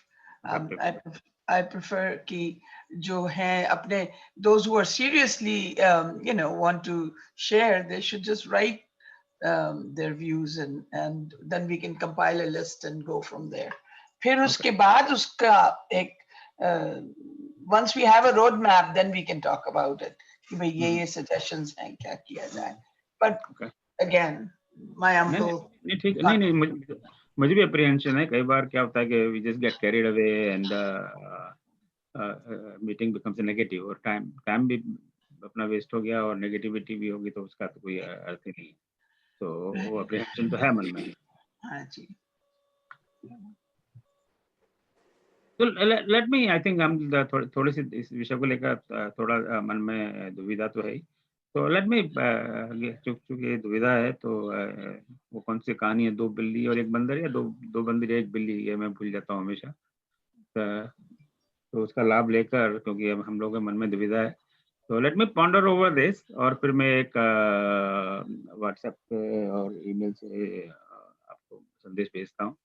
And पर unfortunately my experience is कि even the written feedback is very limited, बहुत कम आता है। तो कई बार ये ना कि नेगेटिव फीडबैक लोग लेते नहीं, तो लोग सोचते अरे कोई नेगेटिव दे देंगे तो पता नहीं इसको बुरा लग जाएगा। मुझे बिल्कुल बुरा नहीं लगेगा, मैं प्रोफेसर हूँ, हमारे स्टूडेंट हमें ऐसा नेगेटिव फीडबैक देते हैं तो हमें लगता है कि हम लोग ये पढ़ाए थे क्यों आए, हमें कुछ आता जाता नहीं है। तो यार हमारी चमड़ी मोटी हो गई है इस संदर्भ को लेकर। Written feedback will be more easy to give negative or positive rather than online. Online, yeah. So in US university system, every semester and every course, our students give us feedback, and that's all confidential. And confidential means we don't know which student gave what feedback. We get it from the department heads and all that. तो इस मामले में हम लोग की चमड़ी बड़ी मोटी हो जाती है। एक बार मुझे पता है, मैं 89 में जब यूएस से दोबारा आया था, तो एक स्टूडेंट ने ऐसा फीडबैक दिया था कि इस आदमी को अंग्रेजी आते नहीं है, pack him immediately and send back to India. तो अब उसने बात तो सही लिखी थी, अभी भी मुझे अंग्रेजी नहीं आती है, पर उसने लिखा तो बड़ी चोट तो पहुंची थी। So yeah, please, send your feedback or suggestion, but just keep in mind it's limitation of online forum. A lot of things just cannot be done online. A lot of things can be done online which can't be done face to face. अब जैसे हम हर सप्ताह मिल पा रहे हैं, ये face to face संभव नहीं था। अगर हम चाहते face to face हम ह्यूस्टन में सप्ताह मिल जाएं, that's just not possible. वो कहीं भी पॉसिबल नहीं है। उसके लिए सारा इंतजाम करो, दाम चाय नाश्ता और सब अपना नहा धो के बढ़िया कपड़े जाके पहनो। अब यहाँ तो आए जैसे बैठ गए कहीं ड्राइव करना नहीं, कुछ नहीं, right? So that would not be possible on a face-to-face forum. That's absolutely true. It is possible only on the online forum. ना तो कहीं ड्राइव करना है, ना कुछ करना है। जब जब जब उठे, थोड़ा सा तैयार हुए, बैठ गए, थोड़ा 10-15 मिनट मन लगा लगा, नहीं लगा, बाद में अपना वीडियो ऑफ कर दिया। सो इतनी that option is not there on face to face. तो उसके भी अपने बड़े एडवांटेजेस हैं। बहुत एडवांटेज तो है ही, बहुत हो रहा है। राइट। अब ओम जी, मेरा सुझाव ये रहेगा, प्रोबेबली सब लोग एग्री होंगे, आपने बहुत अच्छी शुरुआत दी है ओम जी। और ये कोरोना काल में जो शुरुआत हुई है, ये पूरे विश्व में रिवोल्यूशन ला रही है कि ऑनलाइन ही काफी चीजें मूव होने वाली है। तो प्लीज कंटिन्यू रखिए इस मूव को। हाँ, जो चीजें कमी रह जाती है, क्या इम्प्रूव करें, उसके बारे में पूछिए। ये चालू करना है नहीं करना, उनकी चॉइस मत दीजिए प्लीज। हाँ, नहीं, वो वाली बात नहीं, वही है कि how do we improve, what kind of, like review की जो पिछले 9 महीने में whatever we all have done collectively, उसमें what kind of things should be emphasized more, what should be discontinued or given a lower priority. अभी एक तो ये सैटरडे का तो अपना मंथन का कार्यक्रम रहता है। इसके अलावा जैसे अभी वाल्मीकि रामायण पे प्रोफेसर मनियप्पन मलेशिया से पढ़ा रहे हैं, और सुंदरकांड का क्लास, सुंदरकांड का क्लास भी शुरू किया था। एक खाली सुंदरकांड में 6 महीने लग जाएंगे। So how about those things? So should similar things be repeated or not repeated? Things like that. So Ram Kavi Goshti, some variations we have done. So what we have done, and when I use the word we mean we, all of us. So हम सब ने collectively इकट्ठे होकर जो एक पिछले 9 महीने में हम कर पाए, वो हम सोच भी नहीं सकते थे उस समय कि ऐसा हो पाएगा। इतनी सारी एक्टिविटीज और इतनी सारी काम कर। So I mean, interest is absolutely very much there. So there's a tremendous interest on these things. So ठीक है, तो मैं I think we have next Saturday we will meet.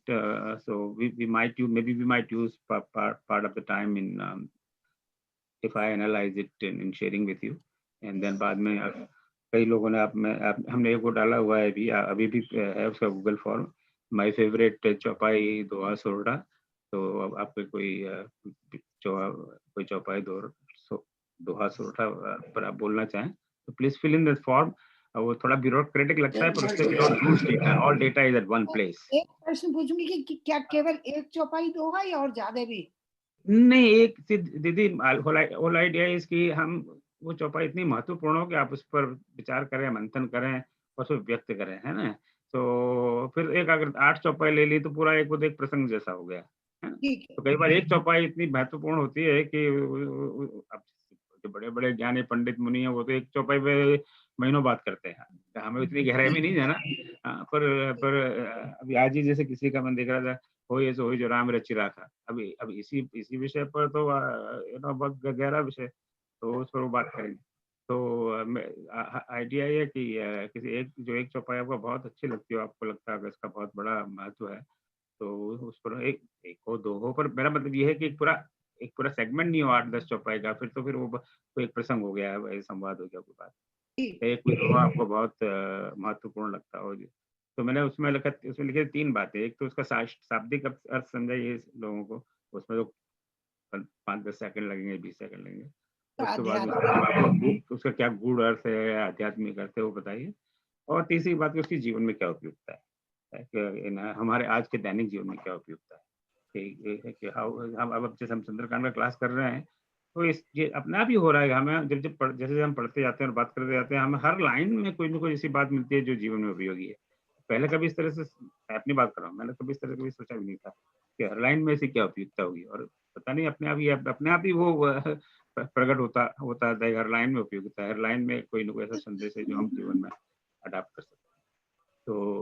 तो उसको आप तो Google form, I accept that it is like a little bureaucratic, it looks like कि कोई गवर्नमेंट बाबू है कि फॉर्म भरो जी जाओ वहाँ, पर उससे वी डोंट लूज डेटा। नहीं तो क्या होता है, कोई फोन पे बताते हैं, कोई एक ईमेल कर दिया, कोई किसी ने व्हाट्सएप कर दिया, तो उसको एक साथ सबको इकट्ठा करना और ट्रैक रखना इज वेरी डिफिकल्ट। एक वो है, और दूसरा उसमें फिर सारी इन्फॉर्मेशन आ जाती है कि आपको कितना समय चाहिए, आपको ईमेल क्या है, फोन नंबर क्या है। नहीं तो फिर हम उनको संपर्क करें कि भाई आपको कितना समय चाहिए, और फिर समय की फिर मर्यादा रखनी पड़ती है। तो आई रियली रिक्वेस्ट यू कि whenever we put anything, just fill in that Google form 5 minute से ज्यादा नहीं लगते उसमें। And I am thinking about evolving it some little different system, कितना टाइम भी नहीं लगे, पर जब तक वो नहीं होता please do that. And I know आप सब विद्वान है, आप में से कई लोग बहुत विद्वान है, बड़े नॉलेजेबल हैं, you may feel little you know insulted कि क्या है, मुझसे गूगल फॉर्म भरवा रहा है ये। So you know, it's somewhat sometimes we feel it's a little offensive, you know. तो अगर आप मुझे कहेंगे गूगल फॉर्म में, मुझे भी लगेगा यार क्या है, मेरी बेइज्जती कर रहा है, मैं इतना बड़ा विद्वान हूँ और इतना नॉलेजेबल हूँ। But please just understand the whole idea is just you know keeping recording or putting data at just one place. It's just ये तो जरूरी है, ये जरूरी है, इसके बिना नहीं काम चलने वाला। तो it remains very organized. So और वो थोड़ा आपको भी सोचने पे मजबूर कर देता है कि मैं क्या लिख रहा हूँ, right? You also give some thought about it, you know. जब हम लिखते हैं इसीलिए तो रिटन फीडबैक नहीं आते, कि written feedback means we need to give some thoughts and we need to write it down, so there is more accountability and responsibility. बोलने में you know it's much easier to say. तो आप please हमारी लेकिन उसका confirmation नहीं आता, submit करने के बाद कंफर्मेशन नहीं आता कि एक्सेप्ट हो गया है कि नहीं हुआ। एक लाइन लिख के जरूर आता है।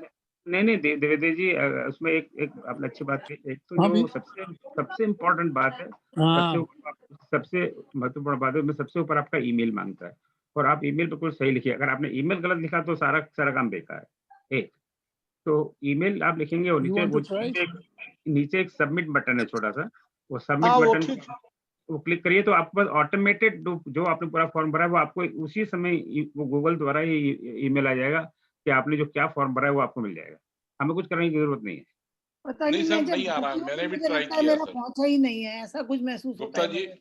हाँ, नहीं आ रहा है सर, मैंने 2-3 बार प्रयास किया, वो नहीं आ रहा। सही बोल रहा है द्विवेदी जी कि वो आ नहीं रहा, थोड़ा देख लीजिए उसको एक बार। मेरे साथ भी यही हो रहा है, वो हमेशा लगता है कि सबमिट कर देते हैं, सबमिट करने के बाद तो कंफर्मेशन नहीं आता। ये जरूर लिख के आता है कि your application have been submit, वो कुछ कंफर्म ऐसा आता है उसी टाइम लिख के, लेकिन मेल वगैरह नहीं आता कुछ। एग्जैक्टली सही बोल रहे हैं। तो वो मेल हमारी मेरी तरफ से नहीं आएगा, वो गूगल की तरफ से ही ऑटोमेटेड एक आपको उसकी रसीद आ जाएगी। आप let me ask some other people, Malik ji आप उसमें एक बटन है, दबाना पड़ता है कि do you want a copy of your this form, तब ऐसा आता तो नहीं है आता, या ऐसा हमारे नहीं, तो नहीं आता। एक है नीचे, ऐसा कोई ऑप्शन नहीं आता है यहाँ। हाँ, मेरे साथ भी यही होता है, इससे मुझे लगता है पता नहीं पहुंचा या नहीं, और मुझे फोन करना अच्छा नहीं लगता कि वैसे गुप्ता जी तो इतने बिजी हैं और मैं फोन करके तंग करूं। मेरे साथ भी यही होता है। इसलिए हमने थोड़ा पीरियडिकली किया कि हर चौथे पांचवें दिन के बाद में हम सबको में एक ईमेल भेज देते हैं कि भाई आपको। पर कई लोग ईमेल भी नहीं चेक करते। जैसे परसों अपना भजन का प्रोग्राम था, 5-6 लोग नहीं आए क्योंकि they were not checking their email. और ये व्हाट्सएप से कम्युनिकेशन करना इज वेरी डिफिकल्ट, क्योंकि व्हाट्सएप से सबसे बड़ी लिमिटेशन क्या है, यू कैन सर्च एनीथिंग। एक बार बात गई, बाद में कोई संदेश ढूंढना हो, अब वो कहाँ उसको ढूंढे, it's just very very difficult thing to do. तो ईमेल में तो कम्युनिकेशन, आपके नाम के सर्च करो तो फटाफट से पता लग जाए, we can search it. WhatsApp में we can't search, search option है नहीं व्हाट्सएप में, तो वो उसकी मर्यादा रहती है। तो उसको आपने जो कहा, I will look into it that why you are not getting the receipt. पर वो शुरू में मैंने एक्सपेरिमेंट किया था कि मैंने अपने जैसे अपने यूनिवर्सिटी के ईमेल से मैंने कुछ भरा था, यानी इंस्टेंटली यूनिवर्सिटी की ईमेल पे उसका रिस्पांस आ गया। इनफैक्ट नॉट रिस्पांस, पूरा फॉर्म जैसे मैंने भरा है वही पूरा आ गया। की कॉपी आ जाती है, उसमें क्लिक करना पड़ता है ऑप्शन को, तो उसमें फॉर्म की कॉपी आ जाती है। और आप अभी चाहें तो we can try right now तो उसी की क्या कैसे होता है, वो करना है ट्राई इसको। लेट मी सी अपने इसमें मैंने अभी को मुझे ये लैपटॉप का यूज करना पड़ रहा है, तो इसमें चलिए नहीं जरूरत नहीं है, जरूरी नहीं है ऑलरेडी।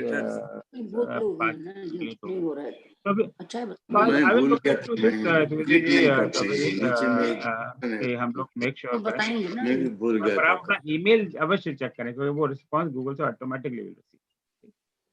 तो चलिए आज का बहुत बढ़िया सत्र रहा, आप करीब ऑलमोस्ट होने देंगे, तो उतने समय आप सब कर लिया, पर was definitely well worth. And doctor Rajesh Srivastava ji, फिर मैं आपको प्रणाम करता हूँ और धन्यवाद देता हूँ कि आपने इतना बढ़िया प्रेजेंटेशन हम सबको दिया, तो बहुत बहुत धन्यवाद। फिर राम जी ने चाहा तो फिर अगले शनिवार को मिल रहा है। Thank you, Amji, for your effort. Appreciate very much. Very happy New Year.